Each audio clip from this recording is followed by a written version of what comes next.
Mike, what do you think? We start? Yeah, that's right.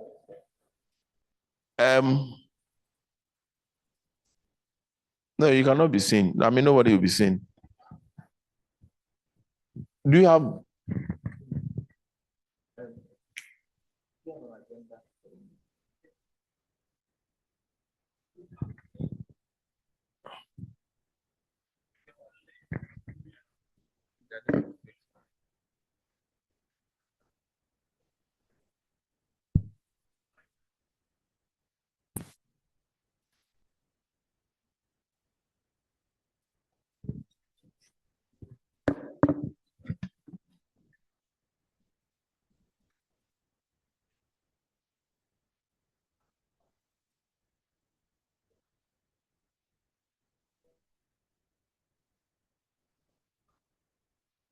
Open the meeting.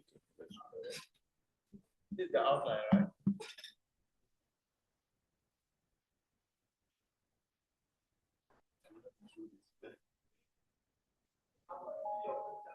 This one they can't see. Let me just share.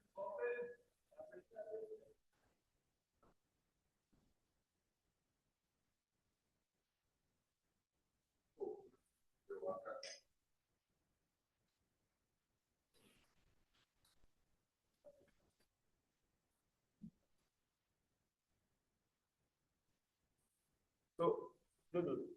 It's not one can get them do. Where are you? Do you see this thing shared on the Zoom? Yes. Okay.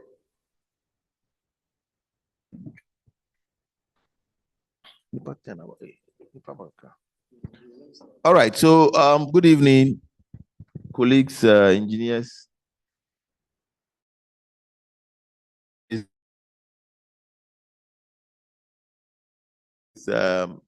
Some executive members of GGS and GHIGS at the institution here to host the meeting. So I would like those here to introduce themselves.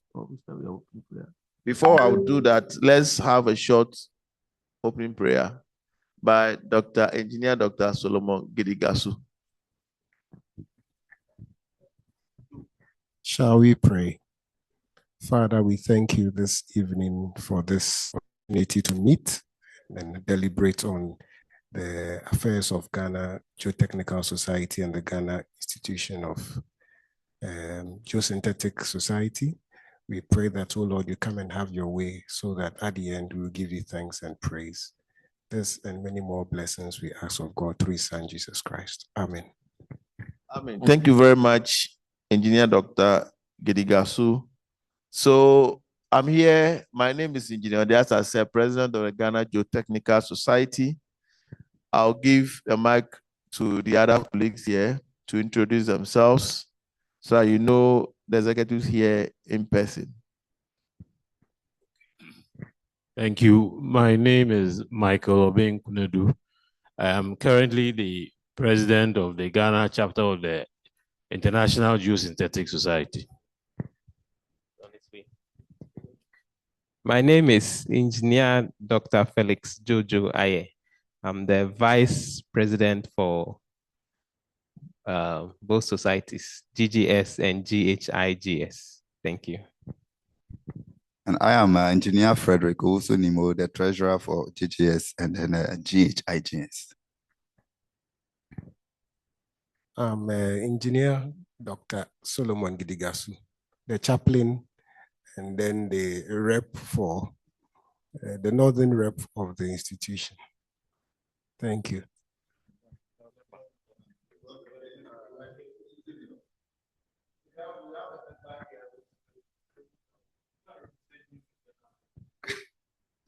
Okay, my name is Steve Jimapinka, a member of the GGS and the GHIS.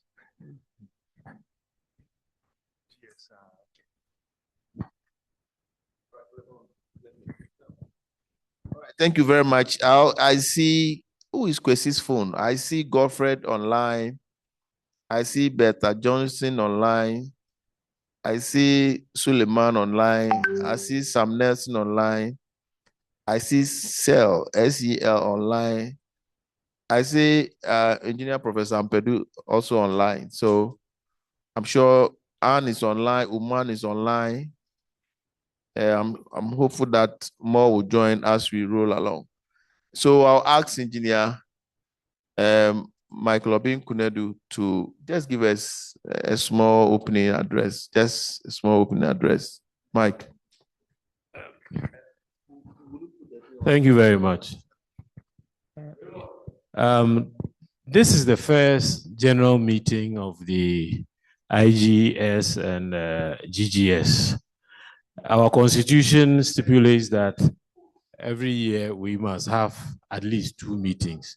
So this is the first one for the first half of the year.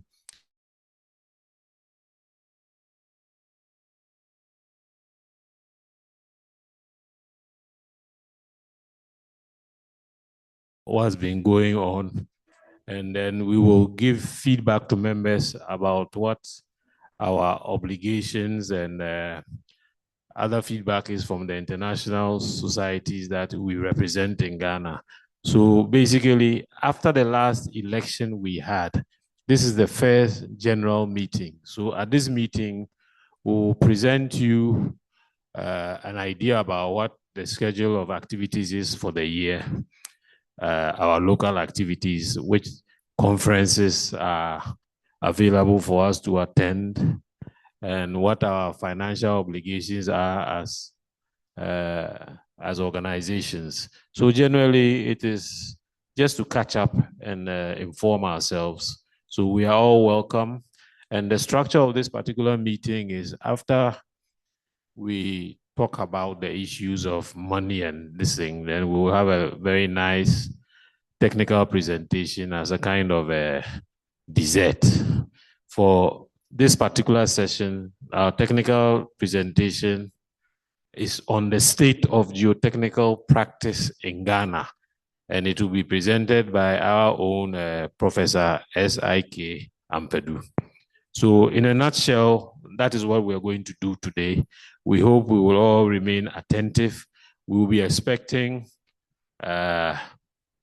interaction from our virtual audience too. We are all part of one meeting, so everybody should contribute. And let's share ideas so that we can push our association forward in line with our objectives. I think briefly, that is what I have to say, and we can have the meeting start. We will start with some updates on what we've been doing. The first update will be given by Engineer Professor Frederick Owusu-Nimo. So, Fred.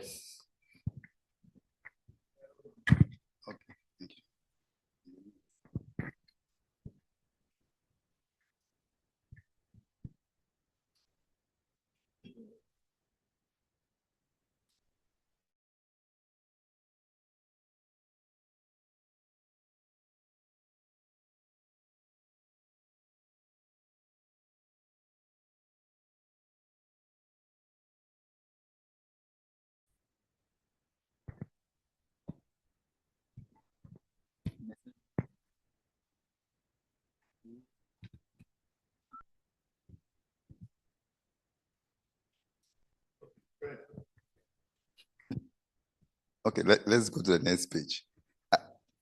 Please, the audience, can you see the presentation? Can you please see the presentation?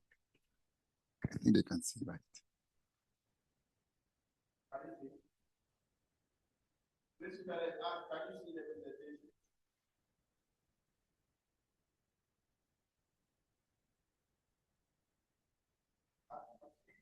Hello? Please, can you see the presentation? Doc, we can see. We can see, please. Can see, all right, thanks. So next slide, please. So this brief presentation, I think the objective is to highlight a few things about the society because we've had new members. We are trying to,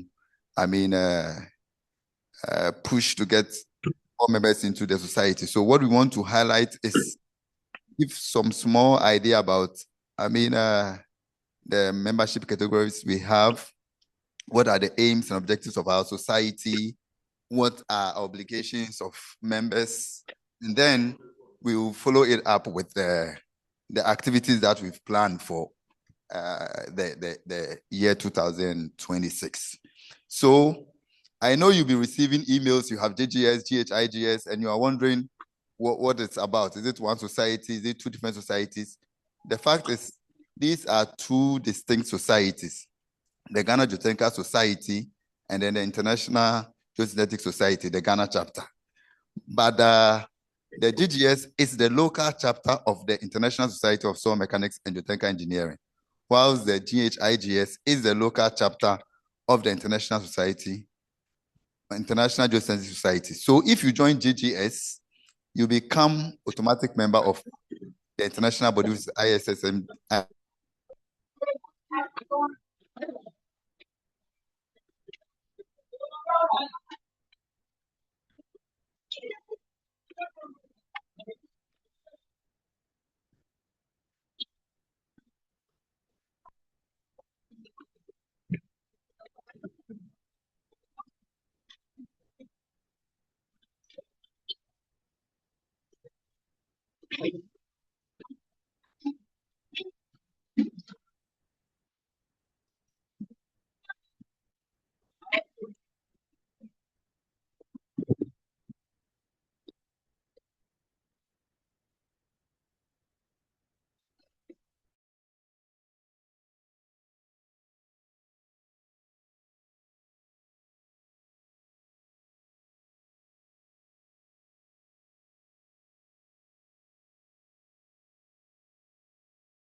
And you see that our activities, our endeavors will be. Hey. Please, do you hear me? Prof, it's back now. It's working now. Hey. Dennis. Okay, next slide, please. Okay, so now that we have an idea of the objective of the societies, now in terms of membership, we've tried to look at the membership as open to all professionals. So this, we had a lot of discussion with that, whether we should limit membership to only engineers, But because our main aim is to share knowledge, to advance the practice of geotechnical engineering, we thought that anybody who is into the practice of soil mechanics or geotechnical engineering, okay, whether he's an engineer or not, because we have our colleagues from the earth sciences and all that, we should be able to encourage them to join. So the membership of the societies is open to all professionals or institutions or companies, as long as they're associated with the science and practice of soil mechanics and geotechnical, involved in the promotion, vending, utilization of geosynthetic technology in Ghana. So this is something that we want you to understand. So we are not limiting it to only engineers.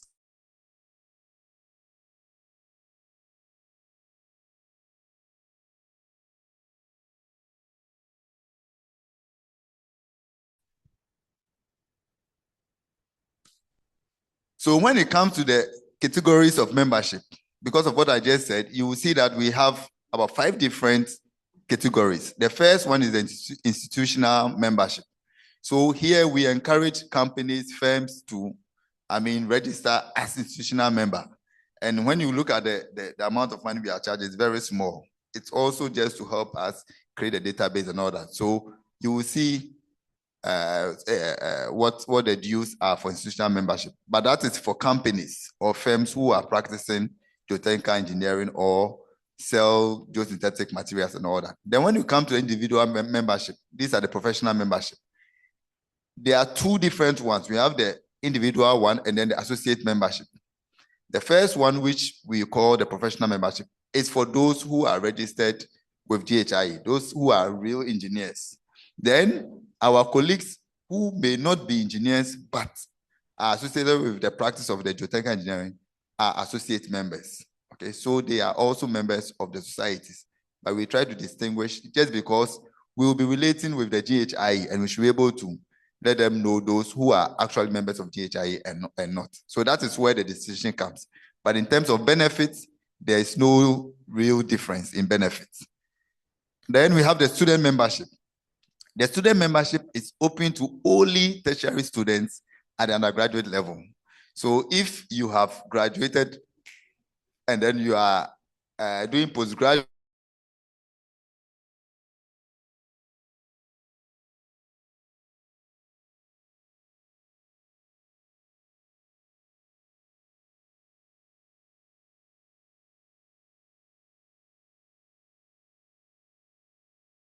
we have a last category, which is the honorary membership, which is for distinguished members or those who may not really be members but have done enough or have supported us for us to make them honorary members. Okay, next slide, please.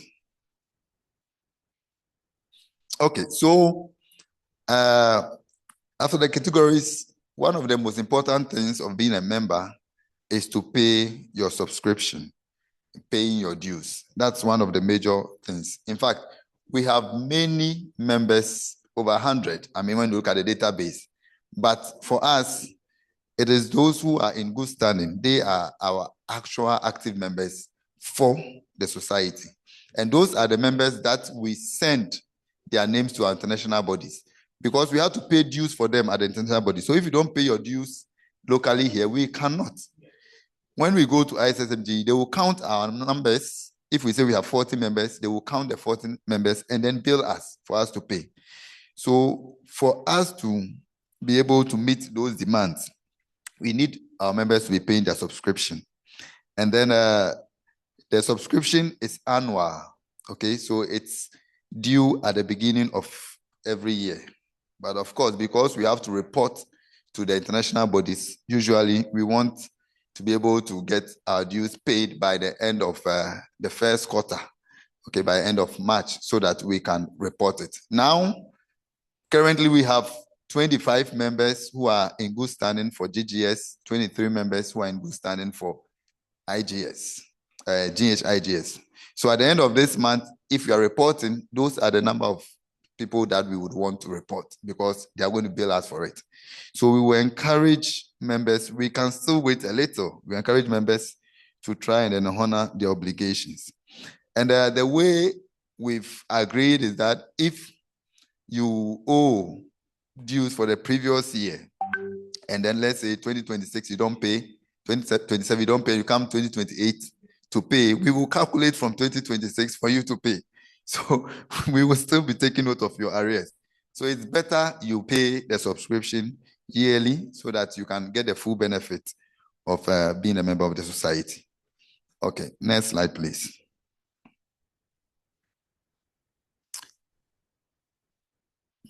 Okay, so to be a member of the society, we have a membership committee, and they've generated a Google form, and then you just fill up, and then we can keep you in the database. But like I said earlier, for now, our main goal of making you a member is when you're able to pay your dues. So you fill the form, and then we keep your name in our database. But the moment you pay your dues, then you are an active member of the society. Next slide, please. Okay, so for the subscription fees, the dues, the institutional membership for GGS is 1,000 cedis, GHIGS is 1,000 cedis. The professional membership, those who are members of GHIE, GGS is 400, GHIGS is 500. The same applies to associate member. I said the distinction is just for us to be able to, properly give better information to GHIE. That's all. So the same dues applies to associate members, 400, 500. Student membership is 50 cedis each, okay, for both GGS and GHIGS. The difference in the dues for GGS and GHIGS is the amount of money we pay to the international body. GHIGS have to pay huge amount of money. The amount of money we pay to IGS is more than what we pay to ISSMG. And that is why you see the difference in the dues here, so that we'll be able to fulfill our obligations to the international bodies. All right, thank you very much. Next slide. So, yes, so we're going to continue with the activity that has been planned for the year. And I will hand over to Engineer Felix Aye to continue.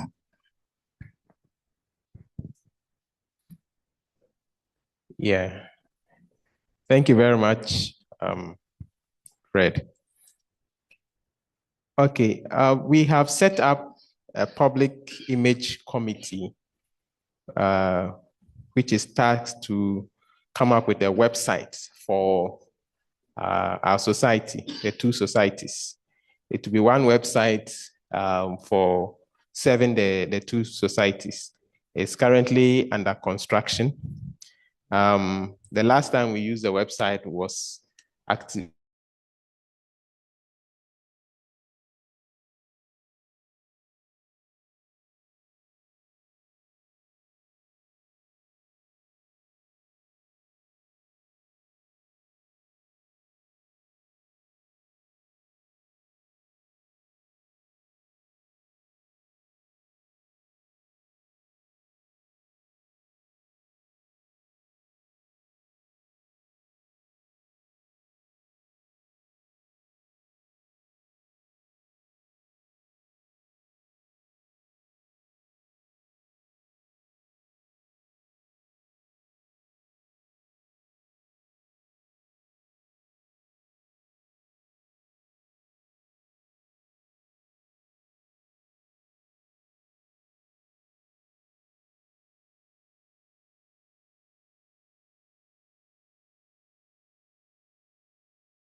Can I be heard, please? Is the audio? Yes, please. It's back now. Thank you. It's back. Okay. All right, next slide.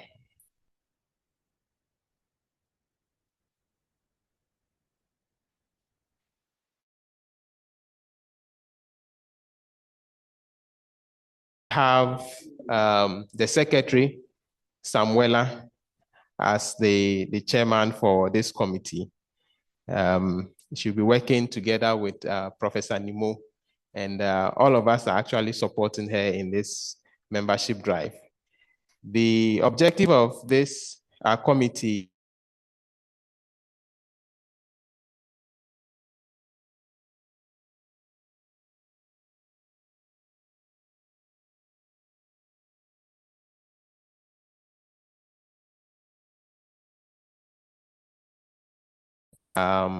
where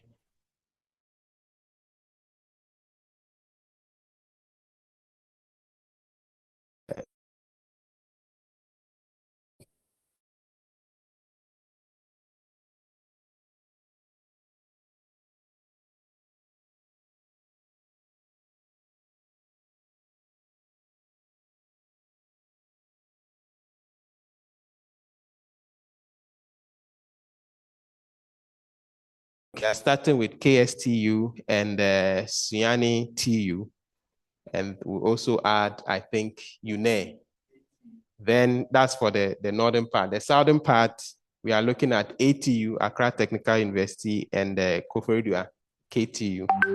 Okay, so this is what we are starting with, and we are planning to have sort of a first meeting with them by the end of June.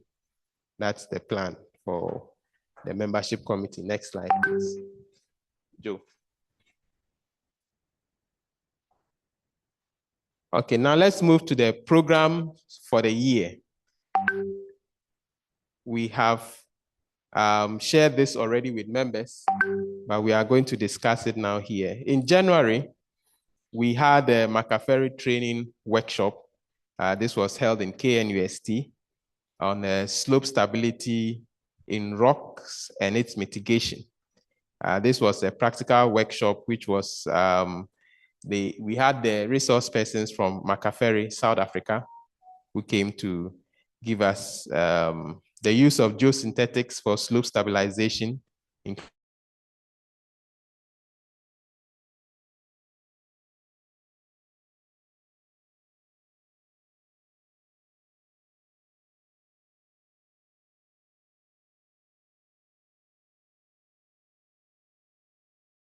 month. So the dates we see here are the last Tuesdays of the month. February, we didn't have any activity. In March, we had the 56th GhIE conference and AGM, of which all of us were to attend. So this was the activity for March. Then we go on to April, 28th April, which is today. We are having our general meeting, and as part of it, we would also have a technical presentation on the state of geotechnical practice in Ghana. Actually, we would have the view from academia, which we developed, presented by Professor Ampedu, and then we would also have the view from industry, which will be presented by Engineer Joe Ode. So at this meeting, which is today, we are launching our meeting for the year. We'll have the short presentation, and then we'll have some discussions pertaining to our society. The next month, May, we'll have a joint panel discussion that will be between the Geogroup and the Structures Group on the seismic readiness of Ghana's cities. This is an interdisciplinary discussion involving geotech and structural engineers on seismic hazards, side effects, and urban resilience in Ghana.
No sound.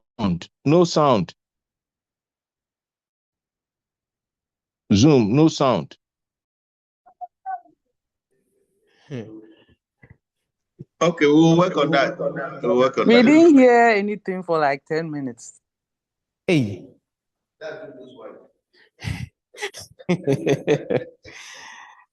Wow. Just can you check the sound for us? It's on. Please do it. Can you hear now? Yes, we can.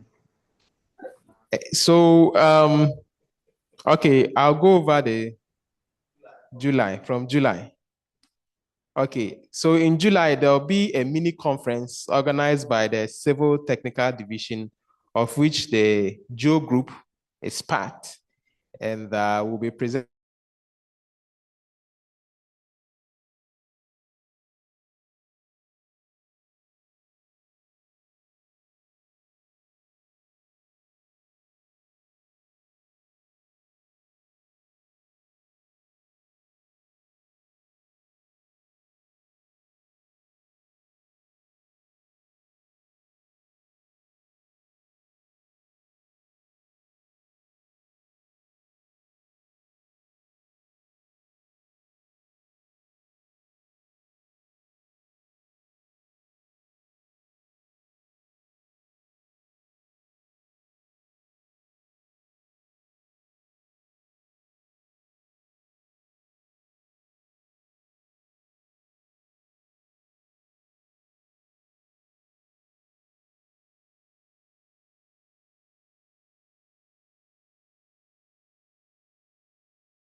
Railways too, we know they are using a lot of geosynthetics in their embankments too.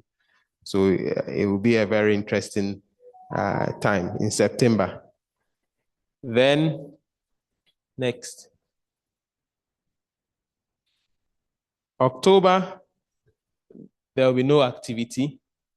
Then in November, we'll have the second general meeting for the year, and then a young members forum. This will be an open forum focusing on the early career geotechnical engineers and students to openly discuss the practical challenges they face transitioning from academia into industry and in professional practice.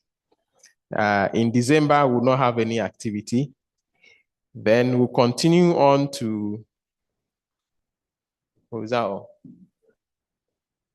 But okay, the year ends in December. But we had some other activities that we wanted to consider. Okay, but this is up to December. Let me just add something. We wanted to have some honorary lecture series, right? We wanted to call it the Gidigasu lecture series. We want to come up with something like that, where we would have a public lecture to honor the late Gidigasu, who is considered to be very well-versed in geotechnical engineering in Ghana. Okay, so that will be up for discussion later. Okay, we have some international conferences that have been lined up for the year. Currently, the 10th African Young Geotechnical Engineers Conference is happening in Nigeria from 26th to 29th April. And I'm happy to report that GGS was able to sponsor eight or nine people to attend that conference. Okay, we subsidize the the cost, but we're able to send 9 people to Nigeria, so they are there now. The fifth African Young Geotechnical Engineers Conference was organized in Ghana, right? We hosted it, and the 10th is now in Nigeria. Next month, in June rather, the 21st International Conference on Soil Mechanics and Geotechnical Engineering will be happening in Vienna, Austria, and Ghana will be representing. We have presented some papers to that conference. And as Prof. Nimo said, the GGS is the local chapter of the ISSMG. So we'll be attending this conference. The same June, at that conference, I think earlier, the 8th International Young Geotechnical Engineers Conference would also take place. And I think we have 2 people from Ghana also attending that conference. In September, the 13th International Conference on Geosynthetics would occur in Canada. We haven't decided whether we are attending that one yet, but it is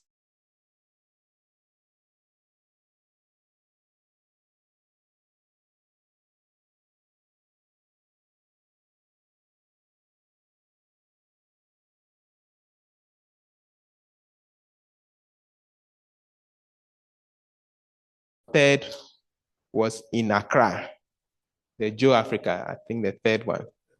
The second one was in Ghana. The 5th one will be in South Africa. And we would also be attending that one. Okay, so by way of programs, yeah, so this is a picture of the Ghanaian delegation in Nigeria. They took a group picture with the current ISSMG, Dr. Mark Balus in the middle there. I'm sure we can recognize some of our people in the picture. They are all Ghanaians, young Ghanaians, yes, young Ghanaian students, MSc, postgraduate students, and undergraduate students. All right. Okay. So the website is up, but we are still working on it to have a new facelift. You have been receiving emails from GGS through the geogroupghana@gmail.com. The mobile, our local office is on KNUST campus. But you can also visit the main international bodies, that's the issmg.org and then geosyntheticsociety.org for more information. Thank you. Yeah.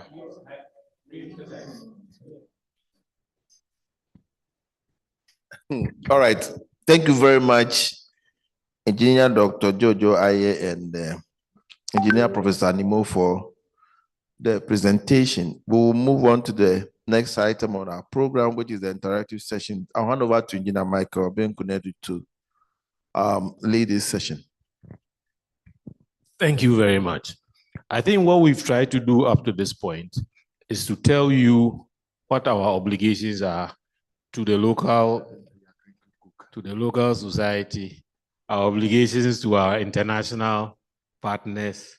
We've told you what the executives have been doing and what they've been tasked to do. We've given you the highlights of the program for the year and how to contact us. At this point, we would like to open the floor for feedback from you, open discussions, any comments you might have, any questions you need us to answer. So that is what this part of the meeting is for.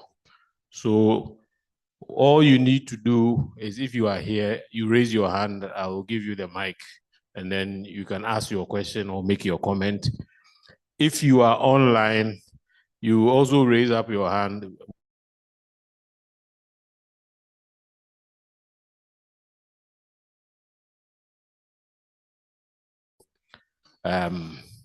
The floor is open. Can you see? Mm-hmm.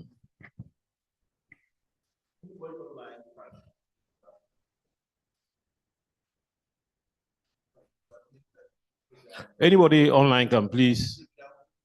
David Augu, I hear your hand is up. What exactly is your issue? Tell us, David. Yeah. Good evening, the House. Please, I want to state that we have some,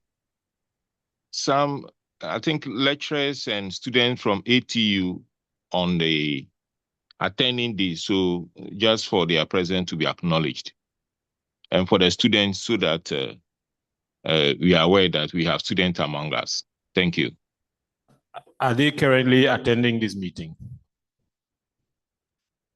Yes. Oh, okay. Then they are all very welcome. And we hope they will continue to attend. And then they will, like we said, we are going to open student chapters. We have 4 target locations now: Accra Technical University, Kufuor Technical University, Kumasi Technical University, UNER, that is University for Energy and Renewable in Sunyani. That's also one of our first 4. So we'll be reaching out to you within the next month so that we establish and properly register you, and then you'll be part of us. You may even be going for some of these conferences, who knows? Nakoko, please, your husband is here. Whatever you want to say it out loud.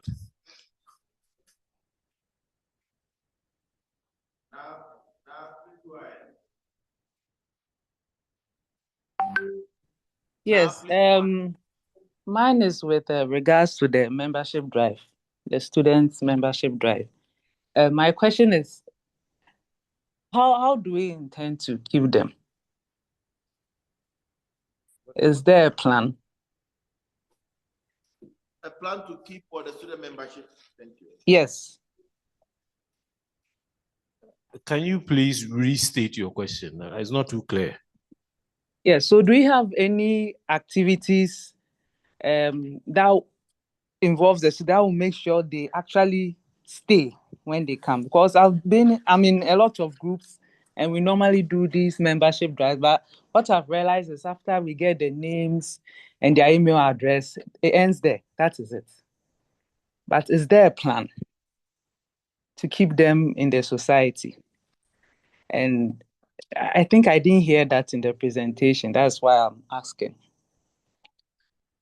Start something and then I'll hand over to the rep for the student members, the young members. So what we are trying to do this time is have, rep for the young members, and that is Albert Ampedu and Anne. They are supposed to, help put these young members together. And young members are those who are less than 35 years, which will include the student members. So what we're going to do, and we've taxed them, they're supposed to come out with activities. We feed it into the general activities and also organize separate activities for them. So what you are saying is right, but the plan is to make sure that we have specific activities for the young members. And that's, as you see, we have about 6-7 people going.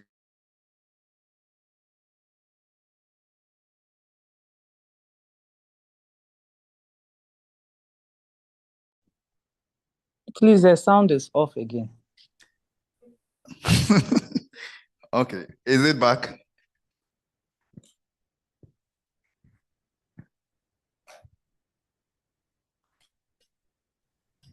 Hello? Yes, we can hear you now, Fred. Oh, okay.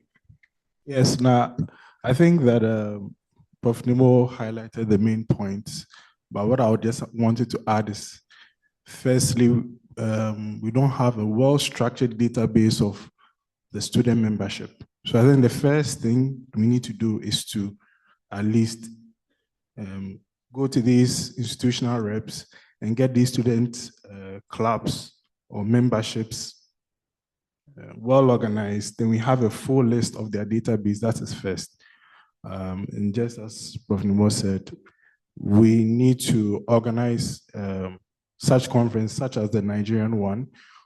We know that there are different universities and we are working towards getting them also part of GGS, fully involved. But what we did was to just get the K University, both undergraduate and postgraduate, a mix of them to go for these conferences that is, gives them the exposure to see some of the industry professionals and what is out there.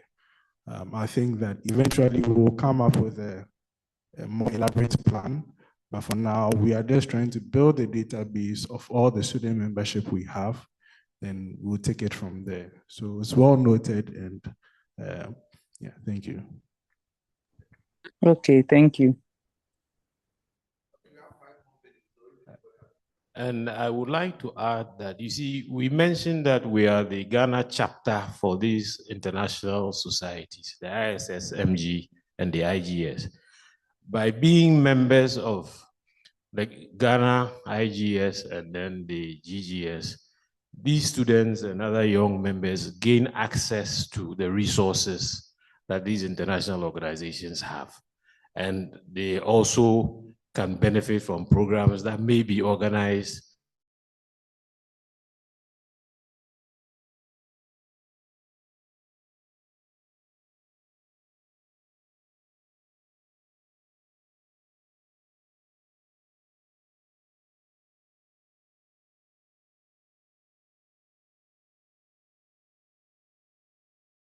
I mean, another problem of audio again.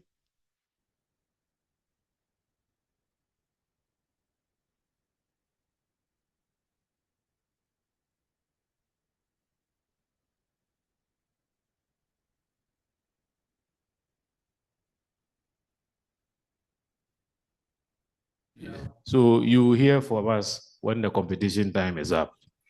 If you want to go to Joburg or Pretoria or Cape Town, prepare yourself. Yeah. Please, we didn't hear the last 3 minutes of what you said. The last 3 minutes.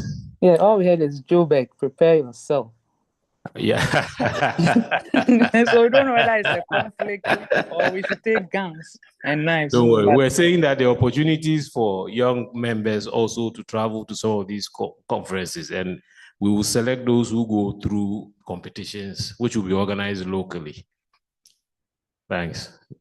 Any other contribution, please? David. Yeah, I want to state that the informal ATU Geogroup on the platform here would want to help or will be available to help in doing the compilation. So if there's any assignment that can be assigned to any of them, I'm sure they'll be more than happy to help in this compilation. So let's take note and let's note that one. There are resources we can use for this compilation. Thank you, sir. Thank you. Whilst awaiting their formal inauguration. Okay. Any other comments?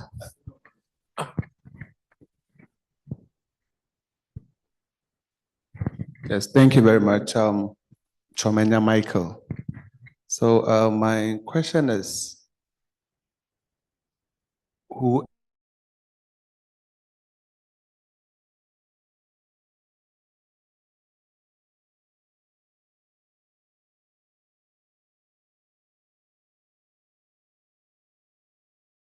Yes. You want to answer that? You have a mic there. No, there's a mic.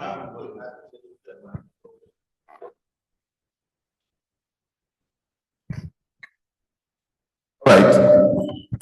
Okay, thank you very much. You know, the key thing is there are two statements I'll make to this question.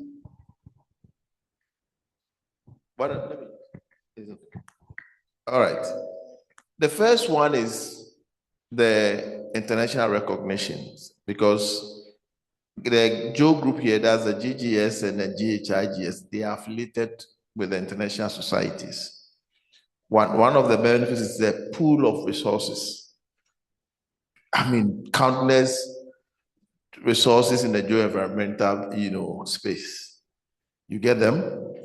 There are opportunities to attend international conferences and workshops. For me, I have attended a lot of workshops from the IGS space, where the only cost element aspect is you buy your plane ticket, but registration at times is 20 euros.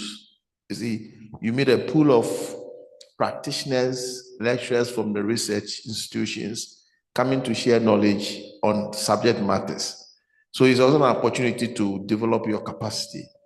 Then locally, we want to organize ourselves and make sure that the practice of geotechnical engineering becomes very effective. At least we should be able to couple ourselves to ensure that people are doing the right thing when they are practicing geotechnical, English. And then we need you also. If you come, you also come and contribute your knowledge to us. At least it broadens the scope of the knowledge discussion. Okay, so these are maybe one or two things I'll share when it comes to member benefits. But we're also ready to listen to you to tell us other areas that we can help members to benefit from the societies.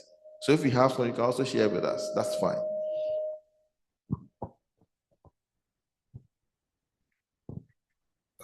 Hello.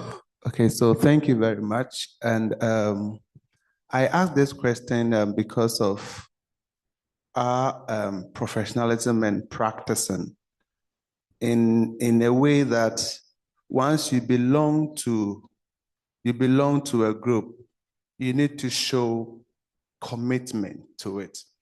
Now, I'm coming to the point where I have to pay a dues. Someone is not paying the dues, but yet using it to practice and is not paying the dues. So what is the way forward in that aspect where we want this Geogroup to come and stay? We want to improve. How do we get those people all along? Does it mean if I don't pay dues, am I still a professional to go out there and work as a geotechnical engineer without any issue? Someone will not say you are not paying dues, so you are not recognized as a professional engineer when it comes to Geogroup. Okay, so if you realize when Professor Nimo was talking about the objectives, there was a point where he pointed out that we intend eventually to establish a directory of certified geotechnical practitioners. We also said beyond the individual practitioners, we would also have a register of companies certified to practice. Eventually, we will reach a certain point where when the space is properly regulated, it is people who are on these registers, who are in good standing, who will be able to practice. Currently, we know there's a lot of chaos, even as to which institutions and organizations will be involved in the regulation. There are a lot of things going on now. It's all part of what must happen before the dust settles. Those of you with geological background, sedimentation, but eventually things will settle and we will see the stratification. Gradually we'll reach there. So this is just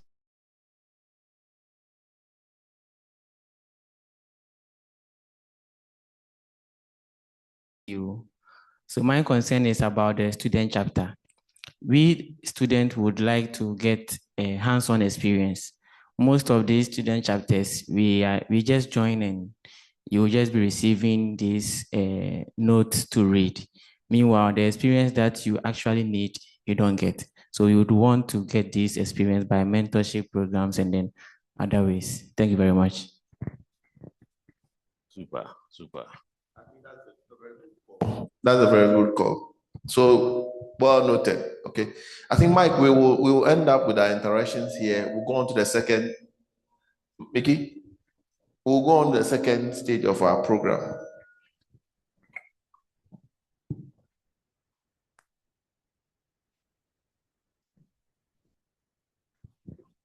All right, so colleagues, we would go on to the second stage of our program where we enter into two sets of presentation. The first presentation is going to be handled by Engineer Professor Ampedu on the state of geotechnical practice in Ghana from the academic perspective. Prof, can you please share your screen and let's see?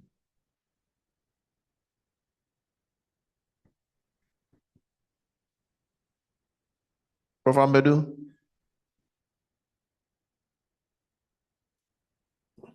Hello, Prof. Prof, can you please hear me?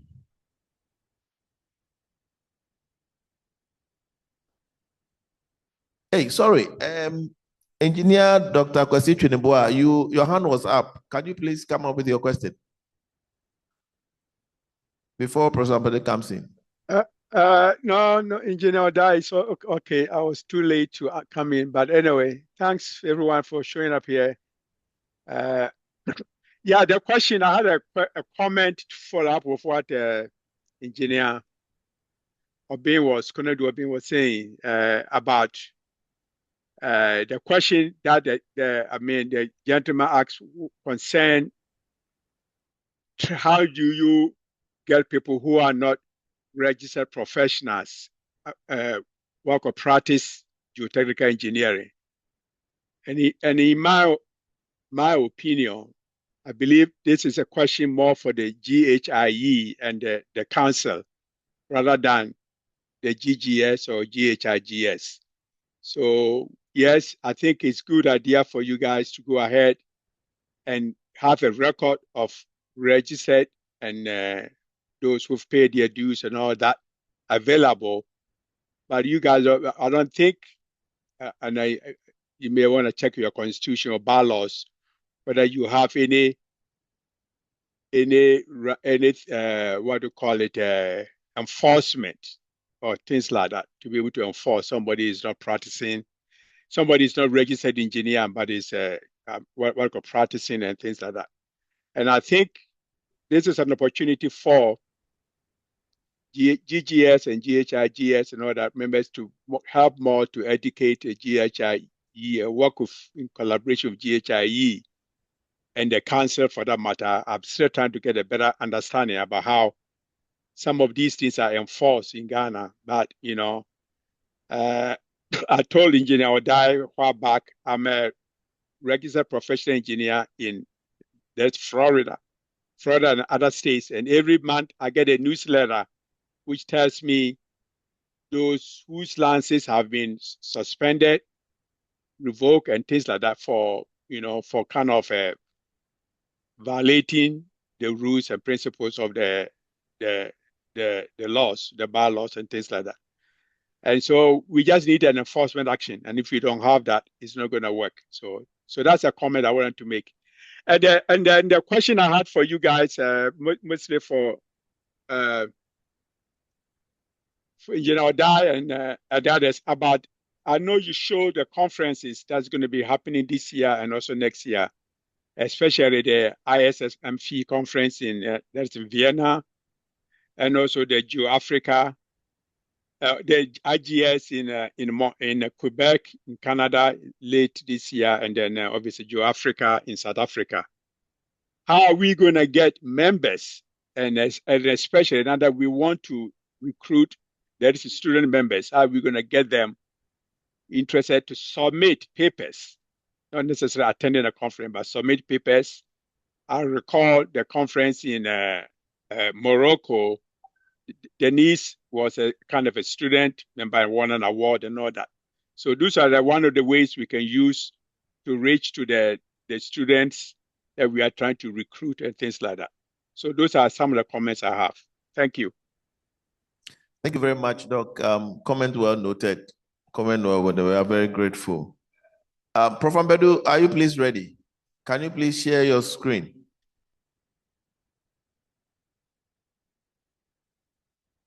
All right.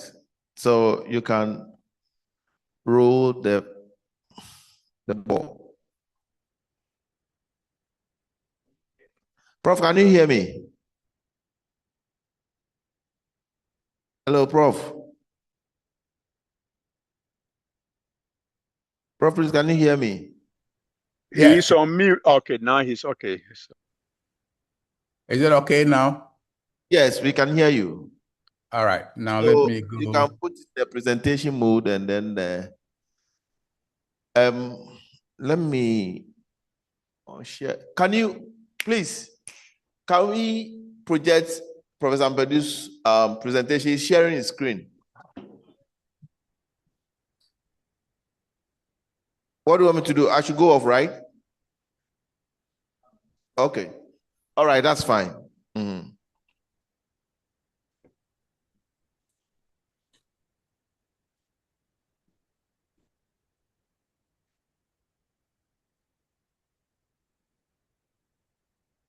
Prof, please go ahead. All right. Good evening, ladies and gentlemen. Good evening, Prof. Yes. So I will be talking on the, he says academia.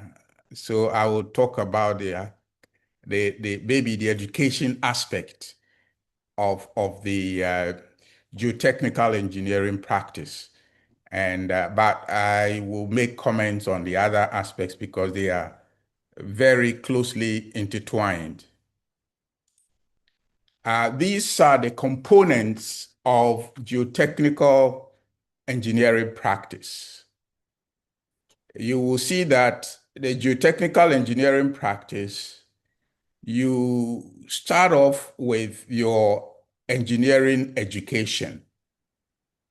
Now, the engineering education is your undergraduate program, and it is closely linked up with the geotechnical engineering training. That is, after your education, you then have to go through a certain training. Unfortunately, the training is not kind of structured. So you finish off your fourth degree, your BSc, and then you go into industry, and hopefully you get some training, maybe a minimum of, I think, 3-year training. Then you will go through an examination. Remember, the examination is not in the area of geotechnical engineering per se. I will talk a little bit about it. And then where in an ecosystem where that is matured, in practice, there is a clearly defined geotechnical contractor component and a geotechnical consultant component. This is, I think the German model is fairly well delineated, where the contractor is the one that has all the equipment and so forth that would use the site investigation, ground improvement, or whatever it is that needs to be done. The consultant will do all the computations. He will use the data from the contractor to do all the computations and the designs and the modeling. And together, they would work on the foundation for the structure. And then the structural engineer would continue. Of course, the two of them work together. In some type of structures, there is no distinction between the foundation and the structure itself. For example, when you are doing tunneling or a lot of work in the mining sector, the foundation is the earth is the structure itself. So the two are combined together. So I'll just make a very brief comment on the education and the training. You will notice that in the medical profession, the two are kind of intertwined. That is why in the KNUST model, and I think that is what most medical school will do, you get a first degree in human biology, and then you do the training in the hospital, and then you do your professionals, and then you qualify and go as a medical officer. Unfortunately for us, the two are delinked. When you finish your BSc, then you go, supposedly, if you have industry is there, the training you go through and so forth. But because it is not structured, sometimes it's a bit difficult to get one done. But these are the components of geotechnical engineering practice. You will do your education and training, and then you will have those that will be doing the equipment and the equipment for the investigation, for the soil improvement, for doing all of that. And then the consultant will be the one that would be using that information, doing the modeling, doing the analysis.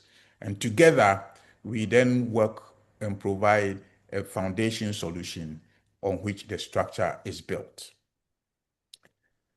Now, let's take a look at the way geotechnical engineering works. It doesn't stand on its own. It works under, in this case, the specializations. There are two of them. First, you have the civil engineering. Civil engineering, as you know, these days you have branches of engineering in almost any area. But the traditional civil engineering, you will have geotechnical engineering, and then you will have a structural engineering that would be, and then you have highway and transport, you have water resources, and then the sanitation. Of course, you can add on and on and on. But the geotechnical engineering is the foundation for all of them. Your structure, whether your bridge or your 10-story building or whatever it is, or your road pavement is sitting on a foundation. And that is where the geotechnical engineering comes on. Your water resources, it may be a dam, but that is where the foundation of the dam structure itself is the geotechnical engineering. And then, of course, you have all the water sanitation infrastructure that the geotechnical engineering provides. So you cannot talk about geotechnical engineering in isolation. It has to be in relationship with some kind of an infrastructure. Then you also have geological engineering. Remember, geological engineering is a more recent area that has developed, and it's a very important part. And of course, there are also so many other categories, or if you like, areas of specialization.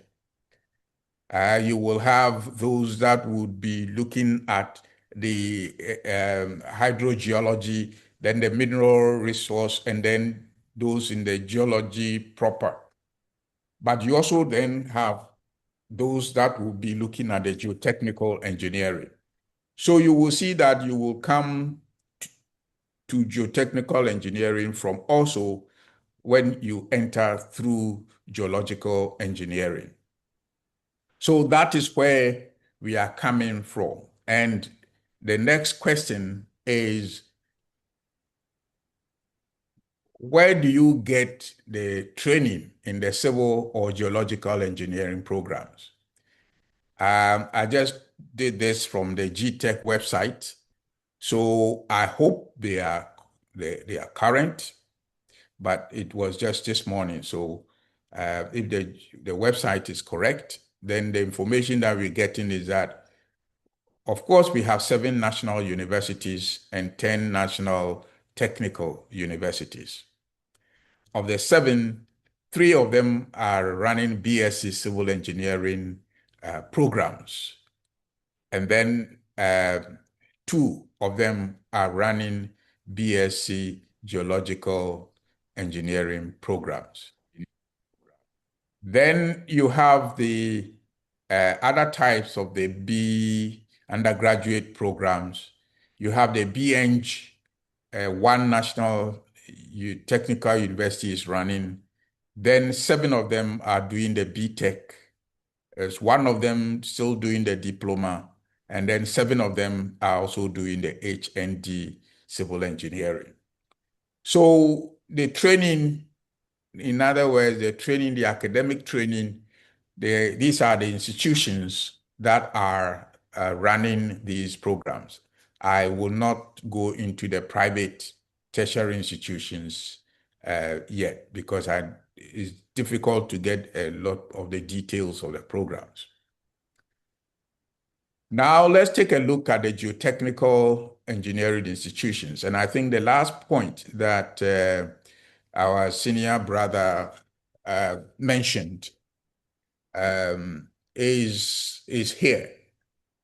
You will see that for the regulating the engineering space, it is the responsibility of the Engineering Council. So they have the legal document legally to register everybody, but they don't do it directly by themselves. They license some institutions to do the licensing for them or the registration for them. And one of them is the Ghana Institution of Engineering. The other one is the Institution of Engineering Technologies, IET. And there are 4 categories. They will license you in one of 4 categories. Practicing engineer, that's a professional engineer, then the professional engineering technologist, and then you have the engineering technologist, and then you have the engineering craftsman. Technically speaking, each institution, each licensing body can register almost anybody, but by and large, the IET has been registering the engineering technologists and the engineering craftsmen. But they can, the law does allows them to do anything that's across the 4 of them. So, as I mentioned, the academic institutions, currently you have KNUST, UMAT, Amstead, and UDS has, I think, engineering geology. And then, of course, you have the technical universities, as I have already said, and then, of course, the private institutions. So engineering licensing in Ghana does not involve licensing, specialization. This means that we don't license you to go and practice geotechnical engineering. You are rather licensed as a practicing engineer. And within it, it is probably understood that there is a certain area that you are examined on. But maybe that is the next step that you need to go. So this is the way the engineering ecosystem is regulated. Now let's take a look at building a geotechnical career. Building a geotechnical career is just like putting up a building.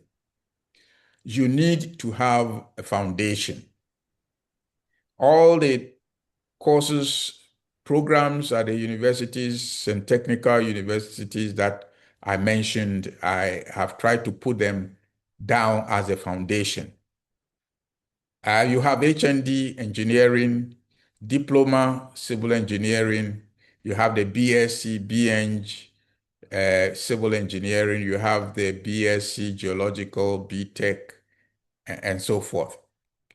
Currently, we use the BSc, BEng, BTech as the foundation to build a geotechnical engineering career. HNDs are very important, and the diploma are very important when it comes to the, especially the contractor side. All your drillers and your lab and people doing various other components of the work are supposed to come from at least those areas. However, when we will be looking into the future, where we are talking now, we talk about engineering 4.0. Now let's talk about, if we can talk about engineering 4.0, then we will talk about geotechnical engineering 4.0. And going in that direction, you will see that your structure is getting very, very high. Your stresses are going to increase, and you will see that what you need at the BSc is not enough. You need an MSc engineering, MSc, but this time in geotechnical engineering. It's now focused. MSc geotechnical engineering would then become what is required in order for you to build for the future. This is already happening in the European continent, where the requirement for the masters has been in operation for a very long time. The American continent has resisted it for quite a very long time. And so a lot still use the basic training in engineering as the base. But for the future, we can see that obviously you would need a further training.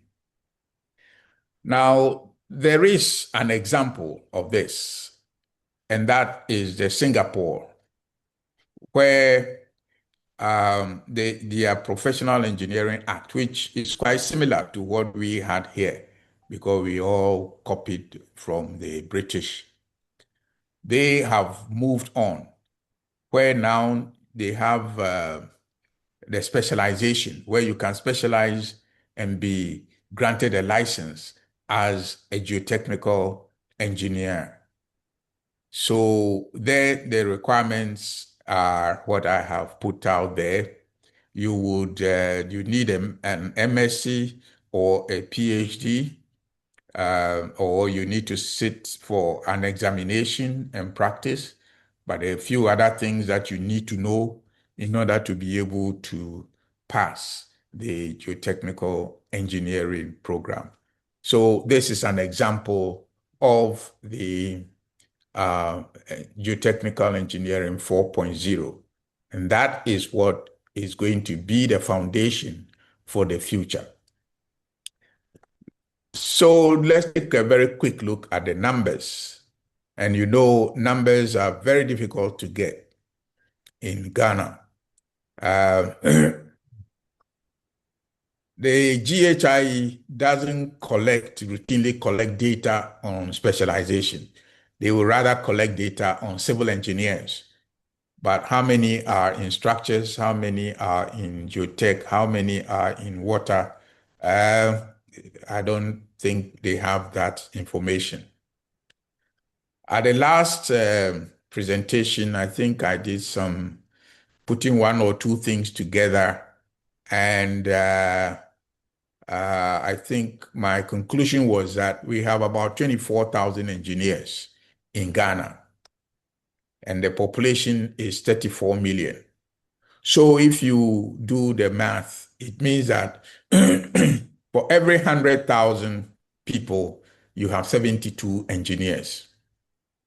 So compared with the norm elsewhere, this is not high at all. It's very low. Also, I did some putting a few numbers together, and I also estimated that roughly about 15% of civil engineers, registered civil engineers, are specialized in geotechnical engineering.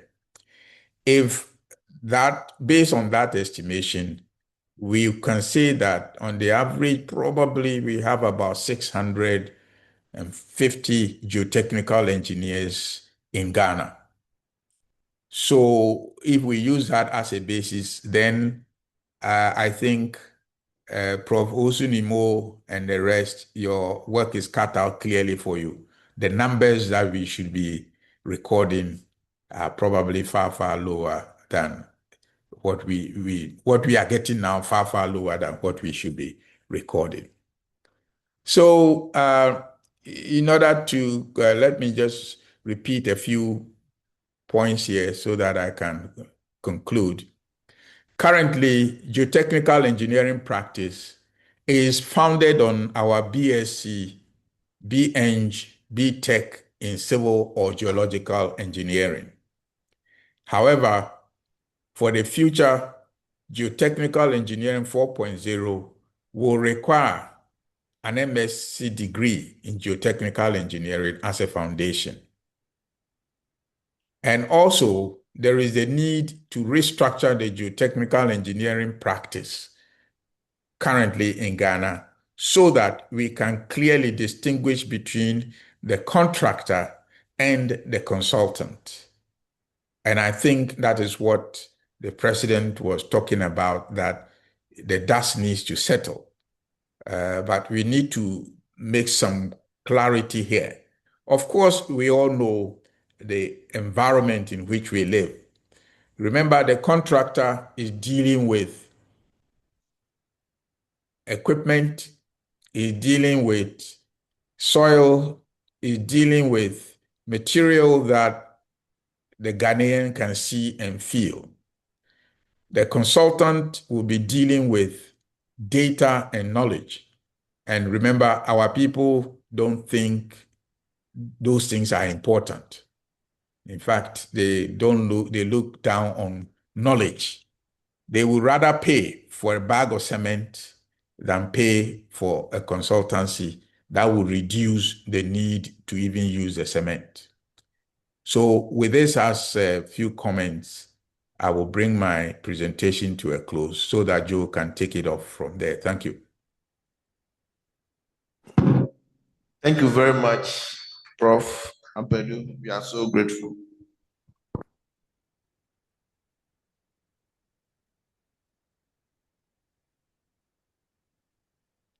From here, let me just share my screen.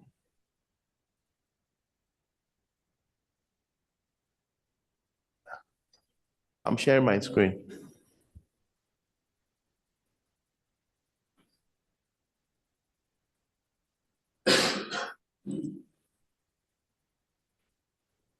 All right, so I'm looking at it from the industry perspective. Actually, what I'm going to do or what I'm presenting is giving a general overview of what generally we do, and probably is also bringing on board some kind of gaps that we find in the system. And I'm sure going forward, as a society, we would see how we can harmonize all these things together. So I have structured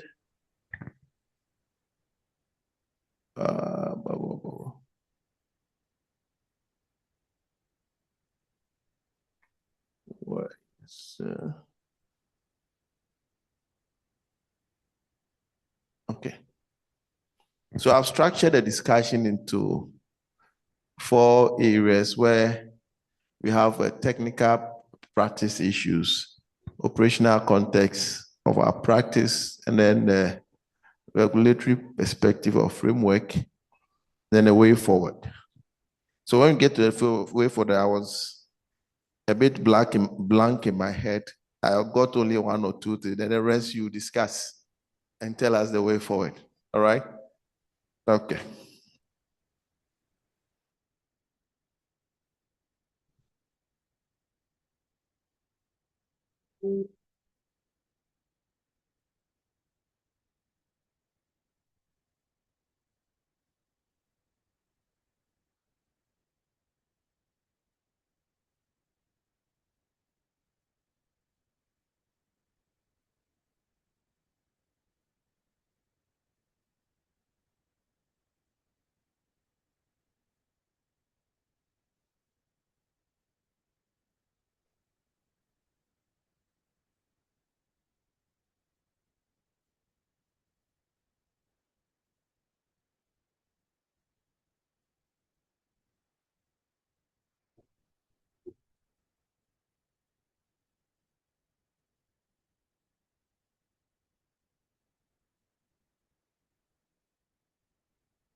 No sound. No sound.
I can be heard now.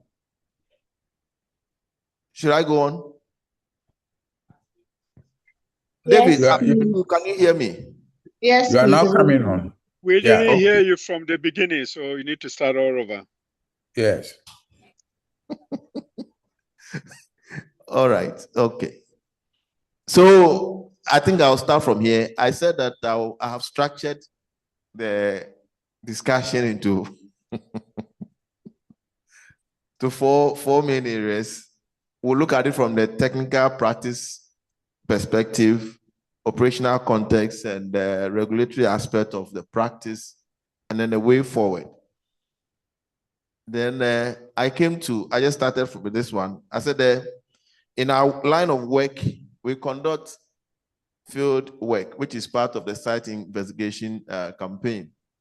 And in the industry perspective, we rely more on SPTs, but there are other advanced institute testing approaches that are limitations here. For example, the MENIAD, the CPTU. These are issues that probably going forward we need to look at. Then the investigator. Excuse me, do you have slides? Yes. Do you see it, Prof? I have slides. No. You can't see my slide, Jojo. Prof, they can see the slides. I don't know. Oh, they can see it? Yes. Oh, okay. All right, then go ahead. All right. So, and then the investigated depth and spacing. This defines the cost of the project and also defines the risk associated with the type of project you want to undertake. But most clients, especially some of our built environment colleagues, like the architects, for example, they really tell you how many boreholes you need to, undertake or conduct. But in reality, it may not reflect the data quality that you need to, progress with your technical assessment. So they are more interested in the cost rather than the risk. So these are some of the challenges we face as practitioners. Then I mentioned the sample quality, the way we take samples. We are using different rigs with different boring methods to take samples, and there are times they may not also reflect a true classification properties of soil, especially in the lab. So these are also some challenges on the field.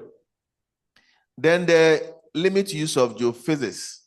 Normally, geophysics is not part of a routine practice. Is these days that for high significant structures, what do you call it? Requirements are being encouraged to use geophysics. At least it will broaden the scope of your risk assessment, and then also define some institute test parameters that will help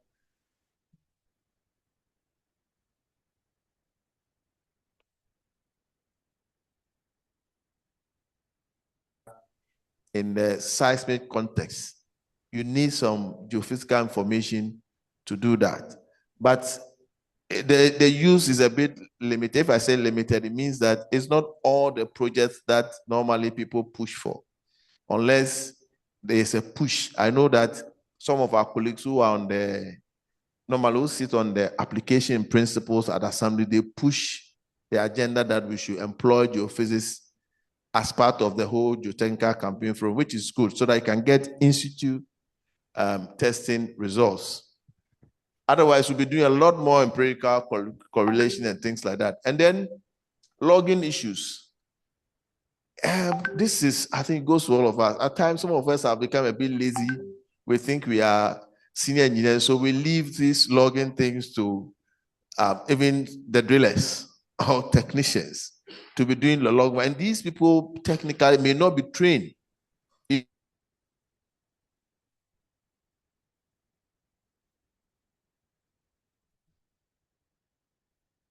What shows that they are even giving you a good recognition of the sampling, that is coming out.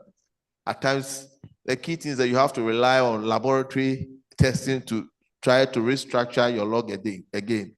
So these are some of the issues practically on the field. And it's high time, I think, that these days, you only see few engineers going on site to...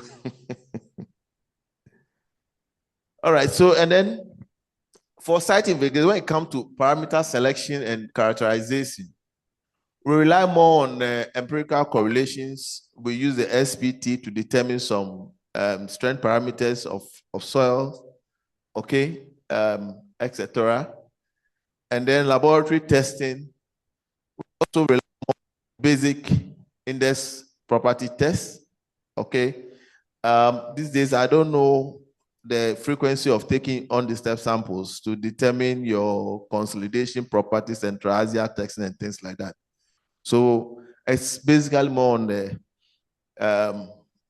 what do you call it? Index properties. The other challenge is how to estimate geotech parameters like the Young modulus, the shear modulus, the K, that's the modulus of subgrade reaction, and then the characteristic value, the design value, etc. is also another issue. All right. So, and we tend to do this based on the SPT flow count that we normally get. Then when it comes to foundation design,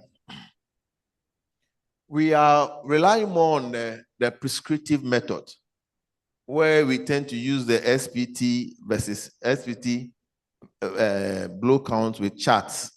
And that is more like producing predictive settlement. For example, if we are relying on the Tazagi and PEG chart, that thing has already restricted us to a settlement of about 25 mm, right? That is the condition. But you and I know that settlement depends on the load coming. Normally, you don't even have idea of the load, yet you are telling the structural engineer, this is the kind of settlement you want. And that is another gray area we have to discuss. Then there's also the direct method of foundation design, which is based on calculation. It's mostly limited. I don't know the number of geotech reports that I've seen that is really doing the calculation. There probably a few of them. Maybe if it happens, somebody will be using Tazaki and Pairs, somebody will be using Mayoffs, somebody using Brinch-Hansing, somebody using Visage and stuff like that. So it appears the system is not technically too harmonized. So these are some of the gaps we should be looking at. Then our structural loading linkage is very limited. Most geotechnical reports it's sort of produce and give it to the client. You don't care really what happens. You don't even care how the structural engineers use the report.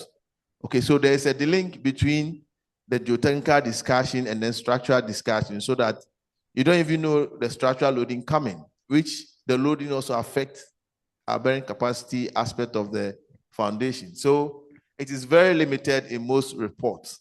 Then numerical modeling is also very limited and rarely used. I don't know how many reports really use numerical modeling, unless it's a clear-cut requirement. Then limit states. We really consider the limit state in design in terms of the ULS, that's the ultimate limit states, and then the serviceability limit states. We depend more on the global factor of safety.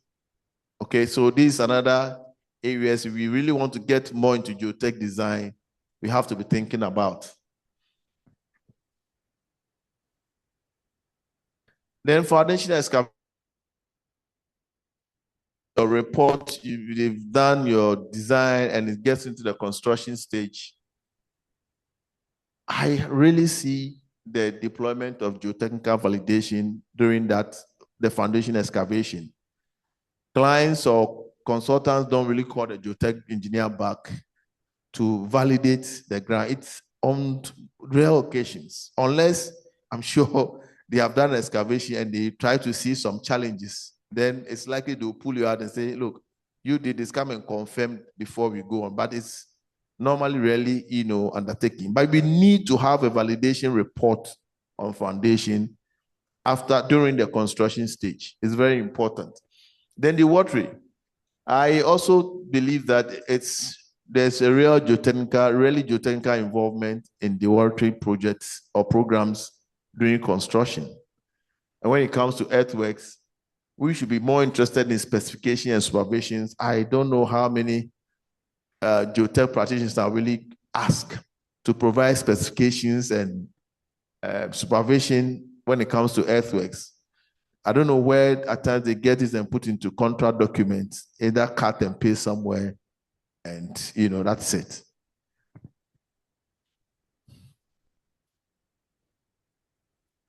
Then we look at the operational context. When it comes to geotechnical investigations, it is mostly under scope, and that promotes risk. It is mostly under scope. We normally don't scope geotech well. I keep on telling people that if you have this room and I have to put up this video and you ask me to do 2 boreholes, the borehole diameter is about 0.15, assuming we are going the 6 inches approach. And then you are boring up to 10 meters. If you calculate the volume of soil, assuming even every 1 meter you are taking soil sample, if you calculate the volume of soil compared to the volume of the space here at 10 meters, the percentage is less than 0.01%. So you have that 0.2 to define or discuss the site conditions. All right? That is why most of the times we have a lot of factor of safety in our design premises. You understand? So we should be thinking about the risk factor and then the ability to get quality data to discuss. Otherwise, our global assumptions will be too high in terms of the foundation discussion. And then supervision and excavation, I'm also supposed to think that there's minimal engineering supervision and data integrity that is also promoting risk when it comes to supervision and execution. Okay, so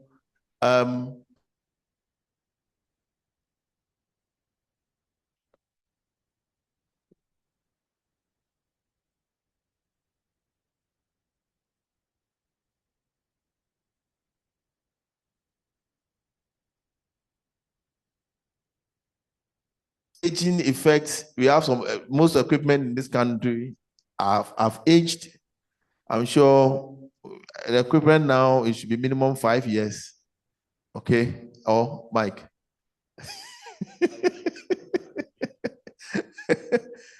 40 years, you see. So we have some aging effects on our rigs, SPT hammers, and you realize that we have different types of SPT hammers. So we have not even examined the energy of impact from these hammers. You go to rig A, he's using the donut hammer. You go to rig B, he's using the automatic trip hammer. And then they have different types of hammers, which is not creating the mode of uniformity. So these are what is happening on practically in the industry. Then data recording. Now we have some handwritten logs. If you don't take time, they are vague description. If you are an engineer that you didn't go to site, and Kwesi Mensah, who is a technician on the rig, brings you a log, you may not even see it well. You don't even know how he has provided a description of the ground. And even recording SPT data, you are not too sure. There may be some missing information. So terminology may also vary, you understand? And at times, if you want to do proper auditing of geotechnical reports, you have issues. Okay, you have some challenges as well. Then we come to lab, still under operational context or issues. Lab coordinations. At times we have the field and lab team we have them disconnect. Okay, because you have not put up a very good recording at site. When you send the samples to the lab, the guy who did the drilling is not even there. Maybe what he or she has written is not clear to the laboratory technician. You, the engineer, you didn't go to site, and it will create a lot of issues in the lab. So there's no proper teamwork or link between the field guys and then the laboratory guys. Okay? Then the QA, QC. I think that we lack the QA and QC procedures when it comes to lab equipment, human resource accreditations. The drillers, they are very vital in geotechnical practice. Who really licenses them? Who certify them to do the work? You know, most of them are, when I joined my company, AES, I know that most of our drilling engineers, they attended some school in Takwa. They were going for some courses in Takwa, what do you call it? UMAT, right? They were doing some school of mines. They were doing some drilling courses. But now, people just learn on the training, you see, and it's also a problem for us, okay? So it affects the QA/QC procedures that we have, okay? And these are areas, I think these are gaps going forward as society we need to be looking at. Then the reporting. I see that most reporting are prescriptive of the data that you have in the report, you know, and there's no also proper design context related to the geotechnical investigation as compared with structural inputs. Those things are lacking. So it's something that we have to look at. Then HSC, this is also very important.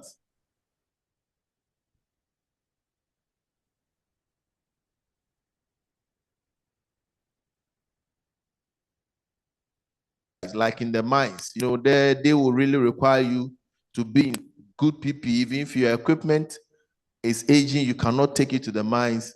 But in most of them, or any HSC plan. So if you really want to make the practice, push the practice up, we should be thinking about this.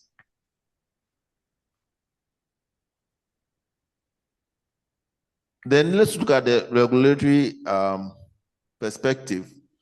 When it comes to geotech code, we don't have a dedicated national geotechnical code. We normally rely on these foreign standards of practice, notably the LFRD, the Eurocode, the BS, etc. for our work. I mean, Ghana has become a hybrid ground. Now we use anything. Okay, we use anything. Then local calibration. We don't have a dedicated national annexes here. What I mean is that if you look at the Eurocode, they have the design framework, but each country within the European space, they have their own annexes. That is the kind of partial factors they want to adopt for their parameters, and even the kind of parameters they want to use. They've calibrated them. This is something we should be looking at, but we don't normally have it. So we will go and borrow either the UK concept of the Eurocode and take their partial factors, whilst you are in Ghana. So we don't have any local calibrations for that. You know, even correlation factors and things like that, we don't really have, because they are all borrowed glory. And then approval and permitting. Building permit mostly focus on architecture and structure. Geotech not mandatory in some cases or rigorously reviewed. I think it's, if we would see, is just a few, I don't know, a few years ago that they started being more serious with this application in principle, that in most projects, they get our geotech team or some of our geotech colleagues to sit on these committees, and they tend to review report, and they tend to see or know the seriousness of not doing proper geotech investigation. All right. So, and with the whole framework, especially with our friends architects, they don't really see the importance of geotech. Okay, so building permit is about structures. If it's more than 3-story building, they say you should do a geotech. That's the regulation. So they say soil test, and we have contested it. That is not soil test. So I remember those days, an agric officer, they got a job. They say he works with CSIR. Soil, they have this soil.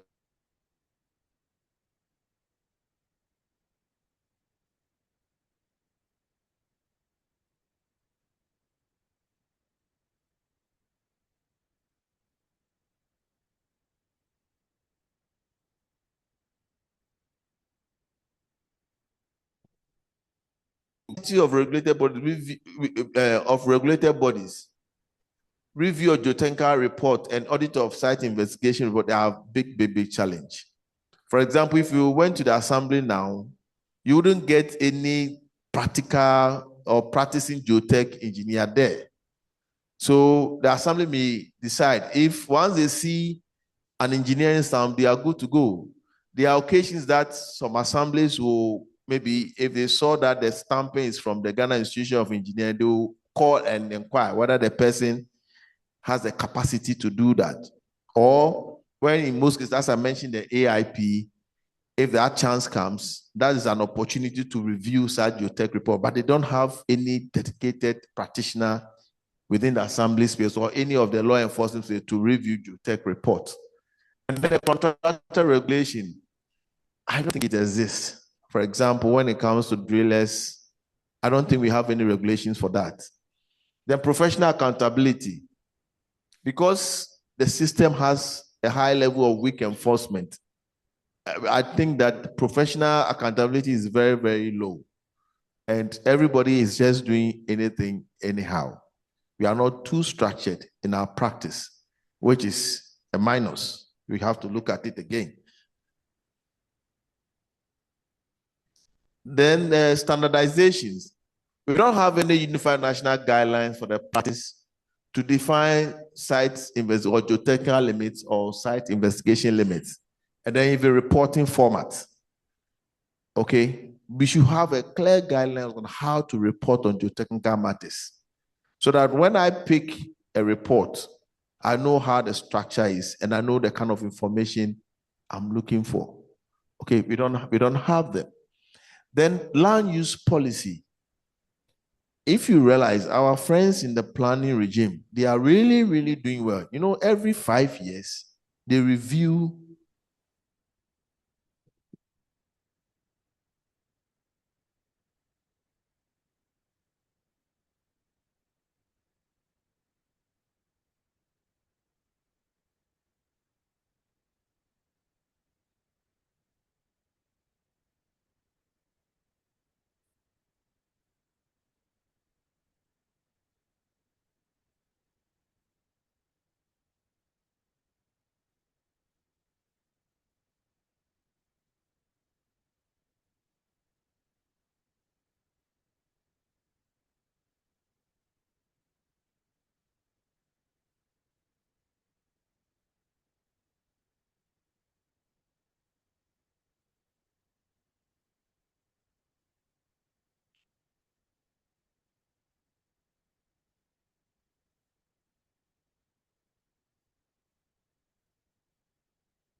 it's okay.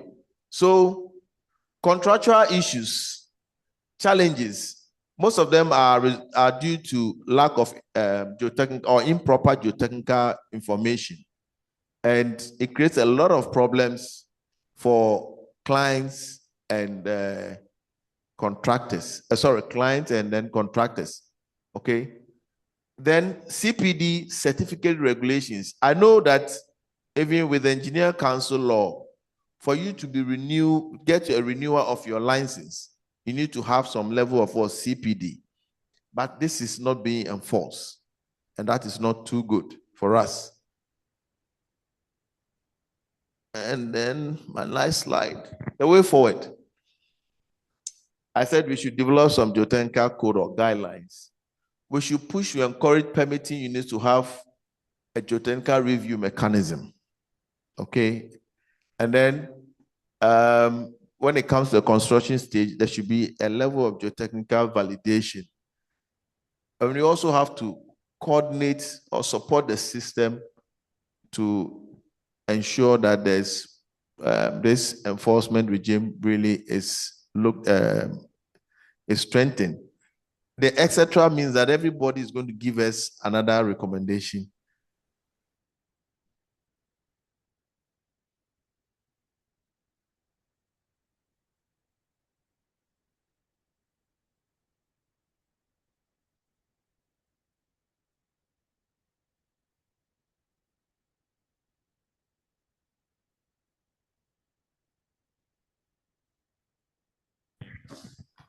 Thank you very much, Engineer Ode, for your industry perspective. So, audience, we'll open the floor for a few interactions. If you have any comments on either of the presentations. Okay, then let us have your views on what has been presented. And please, those of you who haven't yet registered, please look in the chat box. There's a what? There's a link for registration. So please, and all these activities count towards your CPD accumulation for the year. This one, I think, is 2 PDH hours. So any reactions to the presentations, any comments, any recommendations? 8. Thank you. My name is Halechi Kofi Bright. Mine will be a recommendation. I believe with the lack of data, we can add the BTech and then the BSc students who have graduated and are already practicing geotechnical engineers. They would take upon themselves some projects which will be supervised by either MTech or MCS and above, so that we will be getting those data and we'll be working on them as we move on. Thank you. Thank you for your recommendation. Engineer Pinkra, the Engineer Pinkra. Thank you, Mr. Moderator. It's a beautiful presentation. I love that. But one thing I would like the incoming or the professionals to note that in this country, I think we lack personnel, especially in the field work team, the laboratory technicians. He mentioned something like loggers and all that. In our time, let's say when I started practicing about 42 years ago, when I started practicing, we had category of personnel. The lab technicians were properly trained. The loggers were properly trained. That's, we have something like a mother manpower jump. Now you see from SSS, people jump straight to BSc. We don't have the mother. So if you want somebody to do the logging, most of them are just what we call the train on the hands. Now look at the laboratory. I don't know the universities. I don't know of the Building and Road Research. Go to Ghana Highway Authority and other Springen laboratories, and you will see that most of the personnel are trained on the job. There's a laboratory I went some months, or let's say some few months ago. I asked of the laboratory manager, is a QS, a trained QS, but he has worked in that aspect for quite a long time. Then the senior man there was working on hand at the highway And he started training people how to do sieving and all, how to do other atebek, and that is on the training. You see, so those are people, when they bring the results, they only bring the results without understanding whether the material from what source and all that. So they just present results. So sometimes when we are reviewing geotechnical reports, this is only reviewing people's reports. And you see that he has described something differently. Then you come to laboratory results, summary or whatever, and the whole thing doesn't reflect what it is. So in the long and short is that let's look at the mother manpower, those who carried out that. The engineers are, well, they are there, you bring data to here. I don't know how many times you have visited the site yourself. You might do it because you are active. But most of them, those who bring, as we mentioned, the SPT values brought, is it there? Is it there? Is it there? They are not very accurate. So the way forward, let's look at the mother manpower, whether we have a session to train these people. From SS, you go to the university. From the university, you get the degree. You look for engineering stamp, and that's all. So please, let's look at the mother manpower. And by powers invested in you, I want to ask permission. Oh, thank you, venerable engineer. Thank you. We'll close in about 5 minutes.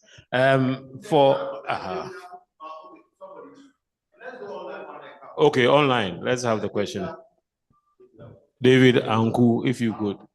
Anku, Jise. What's your question? Yeah, Chief. Thank you very much for the presentation. It's a powerful presentation, great one. But I think Engineer Ode mentioned the units, the standards. I think some time ago, Ghana Standard, I think Standard Authority developed some standard. I think there are some copies at Ghana Highways. We ourselves should aggressively be using some of these to validate them. Most of the standards, as mentioned, are from the temperate regions, the Europe and then the rest, which may not be exactly what is happening here in the tropical environment. So for the ones that our people have developed, let's aggressively use them. Let's be using them aggressively and be updating them. Then we can make some progress. In fact, if this current crop of geotech leadership retire, which most of them are close to retiring, and we don't change this trajectory, then the country is in big trouble. Big trouble. One, we don't have many labs. Even the labs that we have are lacking many in common tests like permeability test. Find out how many labs can perform permeability in the entire country, and even particularly Accra here. It's a problem. So we really have a serious work to do, and it must be aggressive and now. Thank you. Thank you, sir.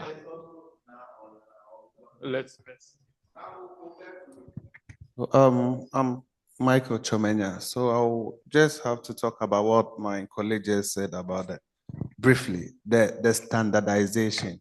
Because if there is no standard procedure in Ghana here, once someone conducts your technical investigation report, you can't take one report and say this is not good or this is not accepted.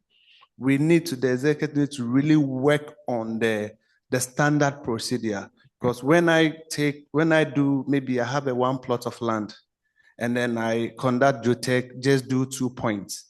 And a colleague do 5 points and we say, because he has done more points, his report is more acceptable. There's no standard procedure that says that if I have one plot of land, I should do 1 point or 2 points.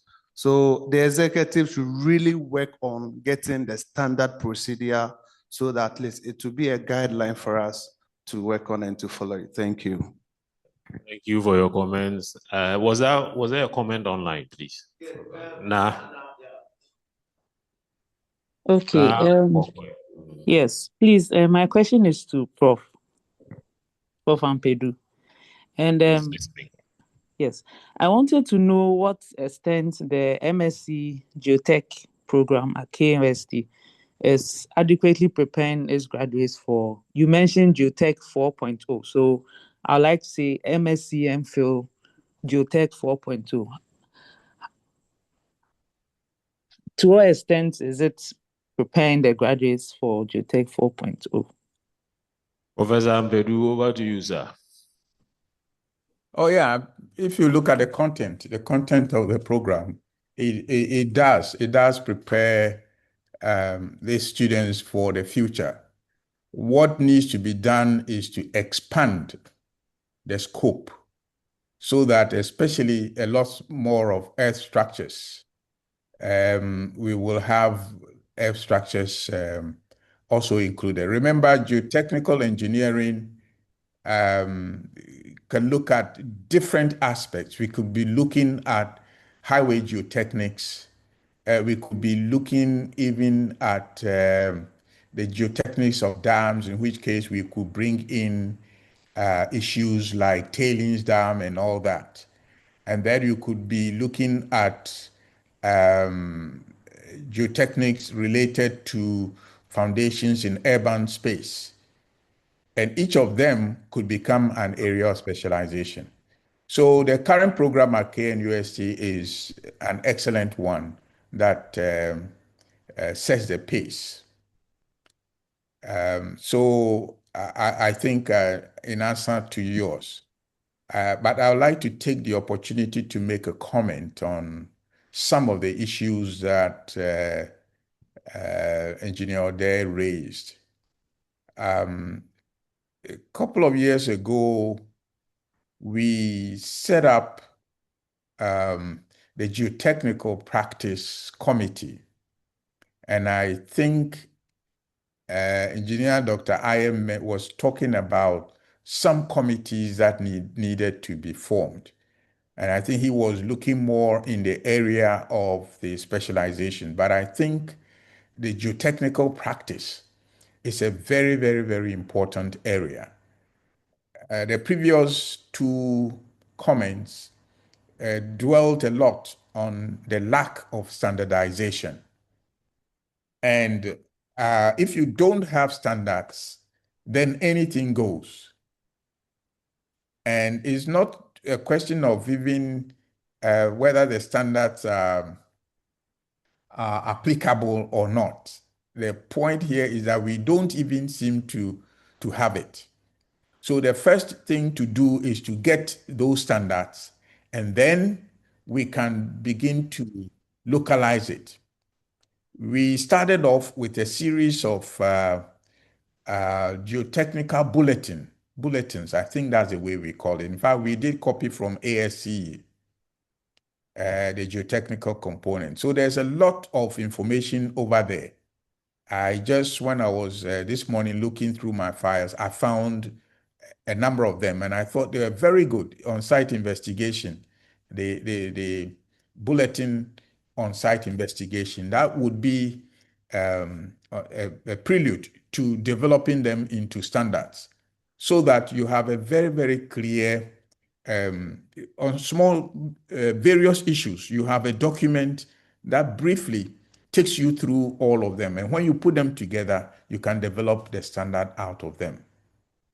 Another comment that we see is related to the point that I made. Currently, the geotechnical practice does not distinguish between whether you are a geotechnical contractor. Your job is to produce the data, that is the SPT, the soil parameters, and so forth. Or is your job to take those parameters and go ahead to design the foundation. And those are the things that are not clear. So you will find out that what is the scope? At what point do you end? Remember, most of the people who are asking you for the geotechnical report, they have no clue what they're going to do with it. And probably some of the architects are only looking for a bearing capacity value. So they don't really seem to demand much in terms of what needs to come out.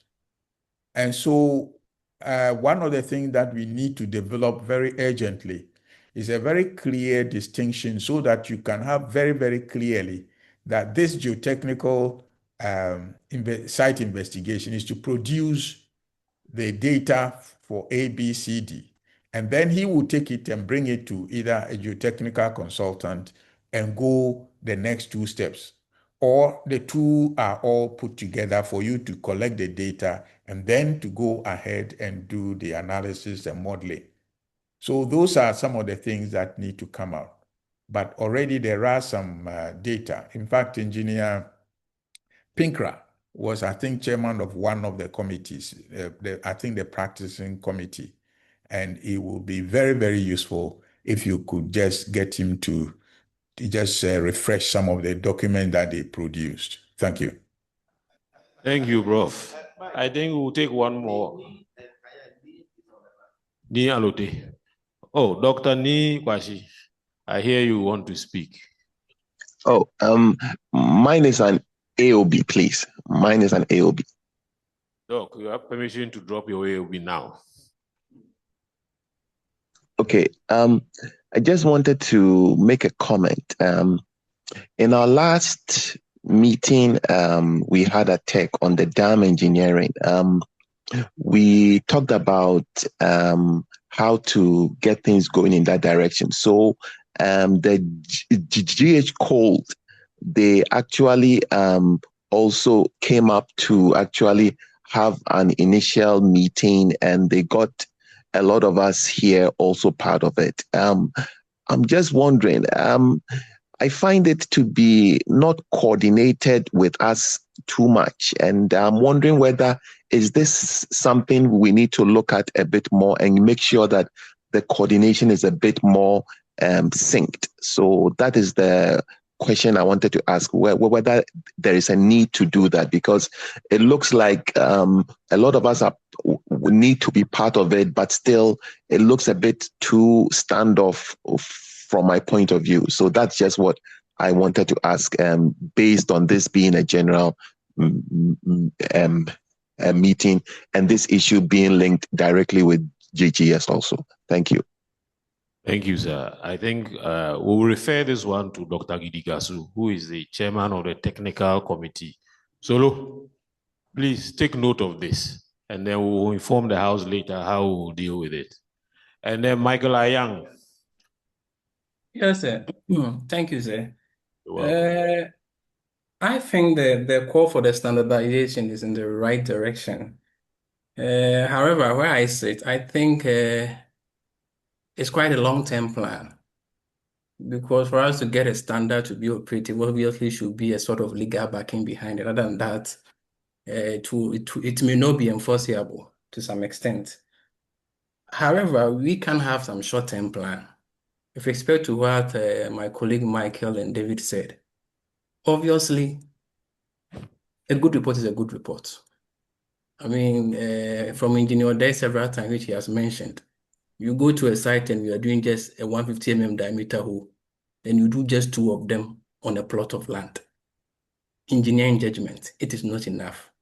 I am not sure we need to wait for standardization to be able to curb this menace in the system. For example, the bulletin Professor mentioned, the trainings he mentioned, I think all those things can be used to curb these issues we are having, because the standardization we are calling for, I think, is a long-term plan. It's not something we are going to do within the shortest possible time. Like I said, we need some legal backing and all to prepare some document to get it through the system and be able to enforce it. So for the time being, there are some things we can do.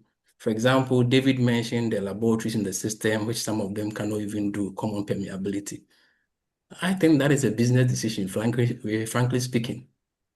I mean, our rates are not even uniform. The cost of testings are not uniform. Sometimes just a bad business decision to go and procure some equipment, which you may use once in a year. So those things I think we can look at while we work on the standardization. Thank you. Thank you. One last question in-house.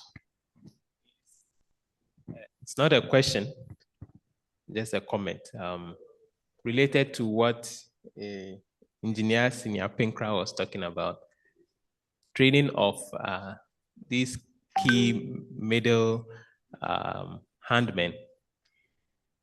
I think KNUST, we have started this training for laboratory training for technicians and engineers. So I think this is the direction of training our middlemen who would know the right way of doing these tests instead of learning by just practicing. And as far as the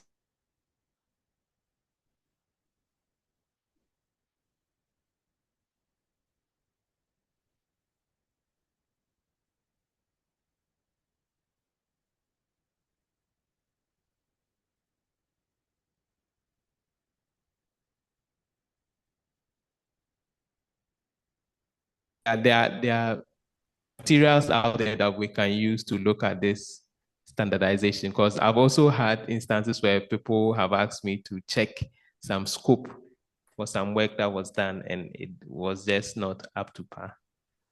So we should really look at this and come up with our own standard. Thank you.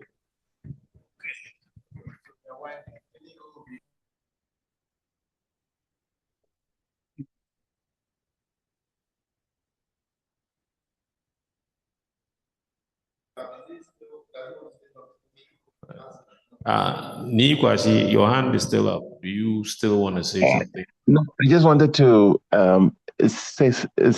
say that I want to commend KNUST for that what do you call it, laboratory training. I think it is marvelous. One of my guys was part of it, and I think it meets a need. So we should look at using that as a model, and then getting other possible places to also have something like that. Then we in the standardization process use that as a kind of a benchmark qualification that can actually be used to actually move our middlemen forward. So I just wanted to commend them on that. Thank you.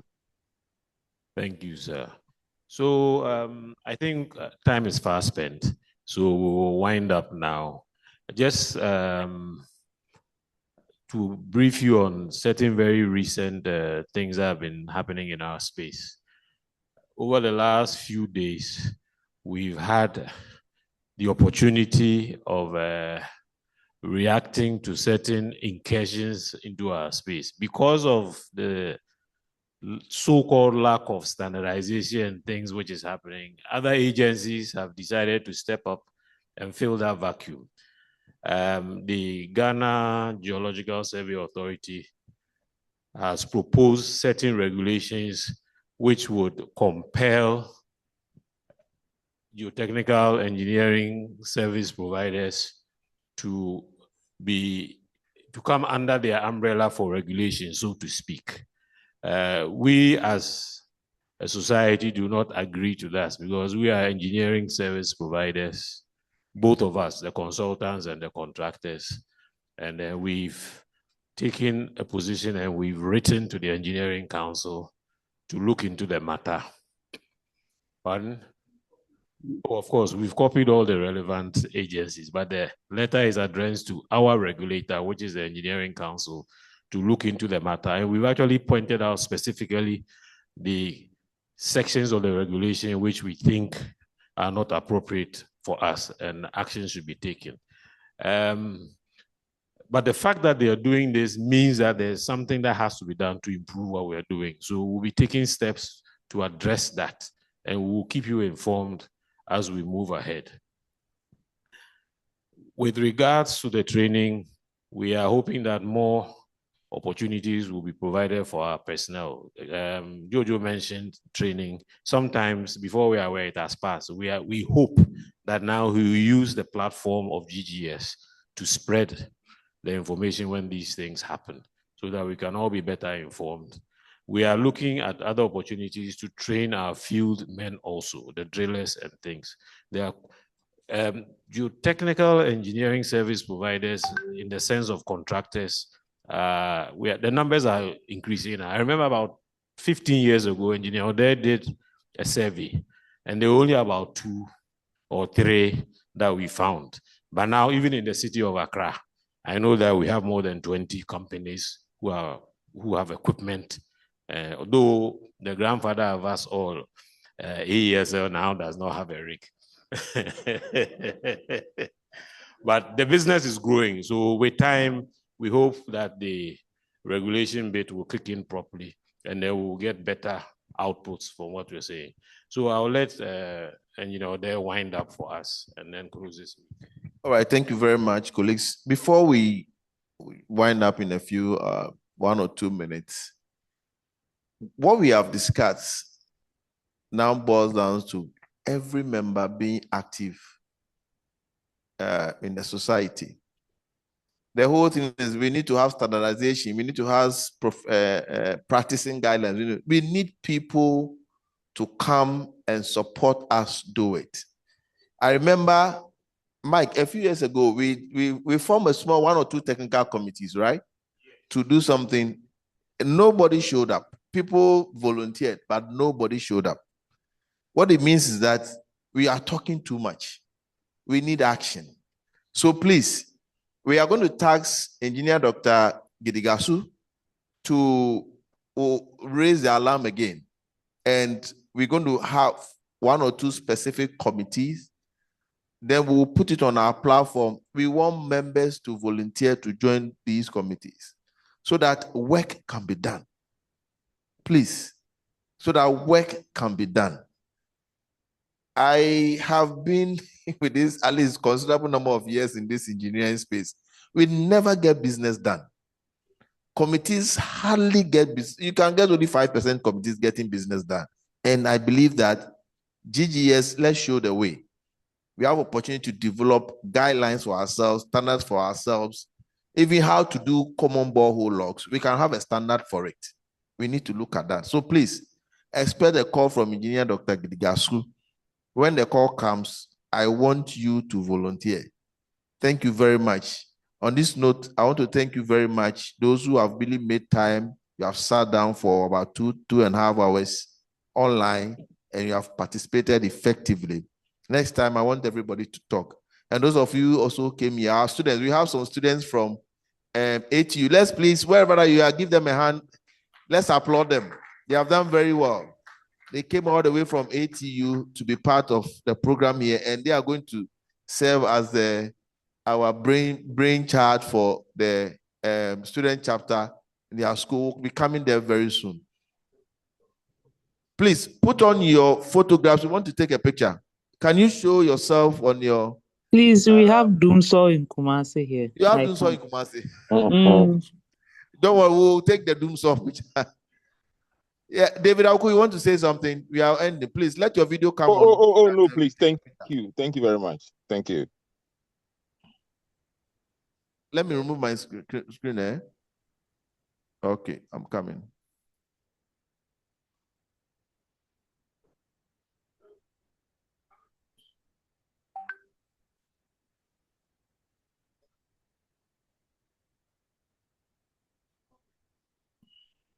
So what happens? Should they please put on your video? Hey, now Kokwe, you think you have done so? Eh? These are lights are off. You also have done so. Kofi Boateng. Yeah, Joe, there's no light in Takwa. Where I am, there's no light. Hey.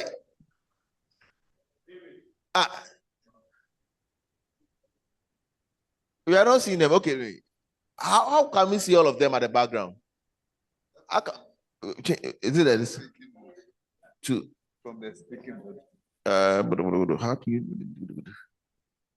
No, I'm not controlling. They are controlling over them. They are controlling. Yes.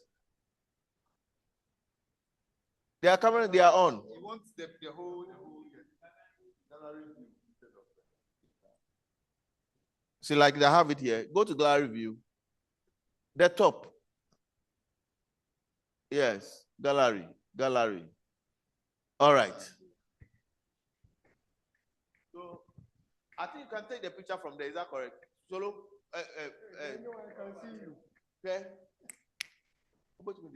Come on, picture from the top. Why?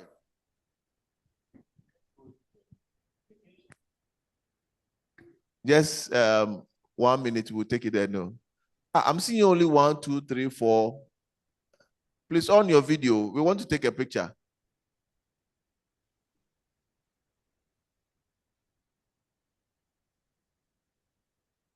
No, all the pages will come on.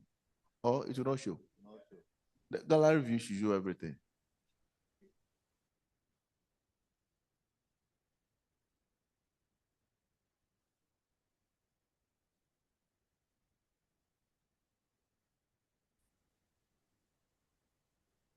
If there's a way to turn on to the next page, you can do that.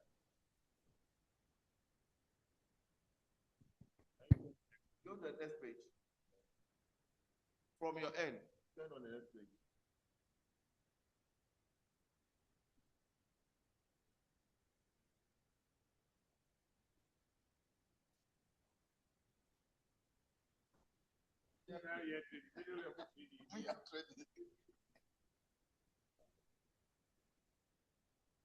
I think those who are holding to their video, that's what you see. All right, so thank you very much, colleagues online. We are so grateful. Bye-bye and enjoy the rest of the day. Good night. Kofi. Okay, good night. Okay, we are ending with a prayer. Sorry, you. Otherwise, we are adjourning the meeting with a closing prayer from Engineer Dr. Gizika. Yeah, the chaplain. Let's pray. Father, we thank you for bringing us to this. As we leave here to our various houses, we ask for your mercy. We ask for your protection. When we get home, we'll give you thanks and glory unto your name. This we ask of God through his Son, Jesus Christ. Amen. Please go to the chat box. Make sure you have registered. We want to keep that data. Go to the chat. Make sure you have registered before you sign off. Please. Thank you.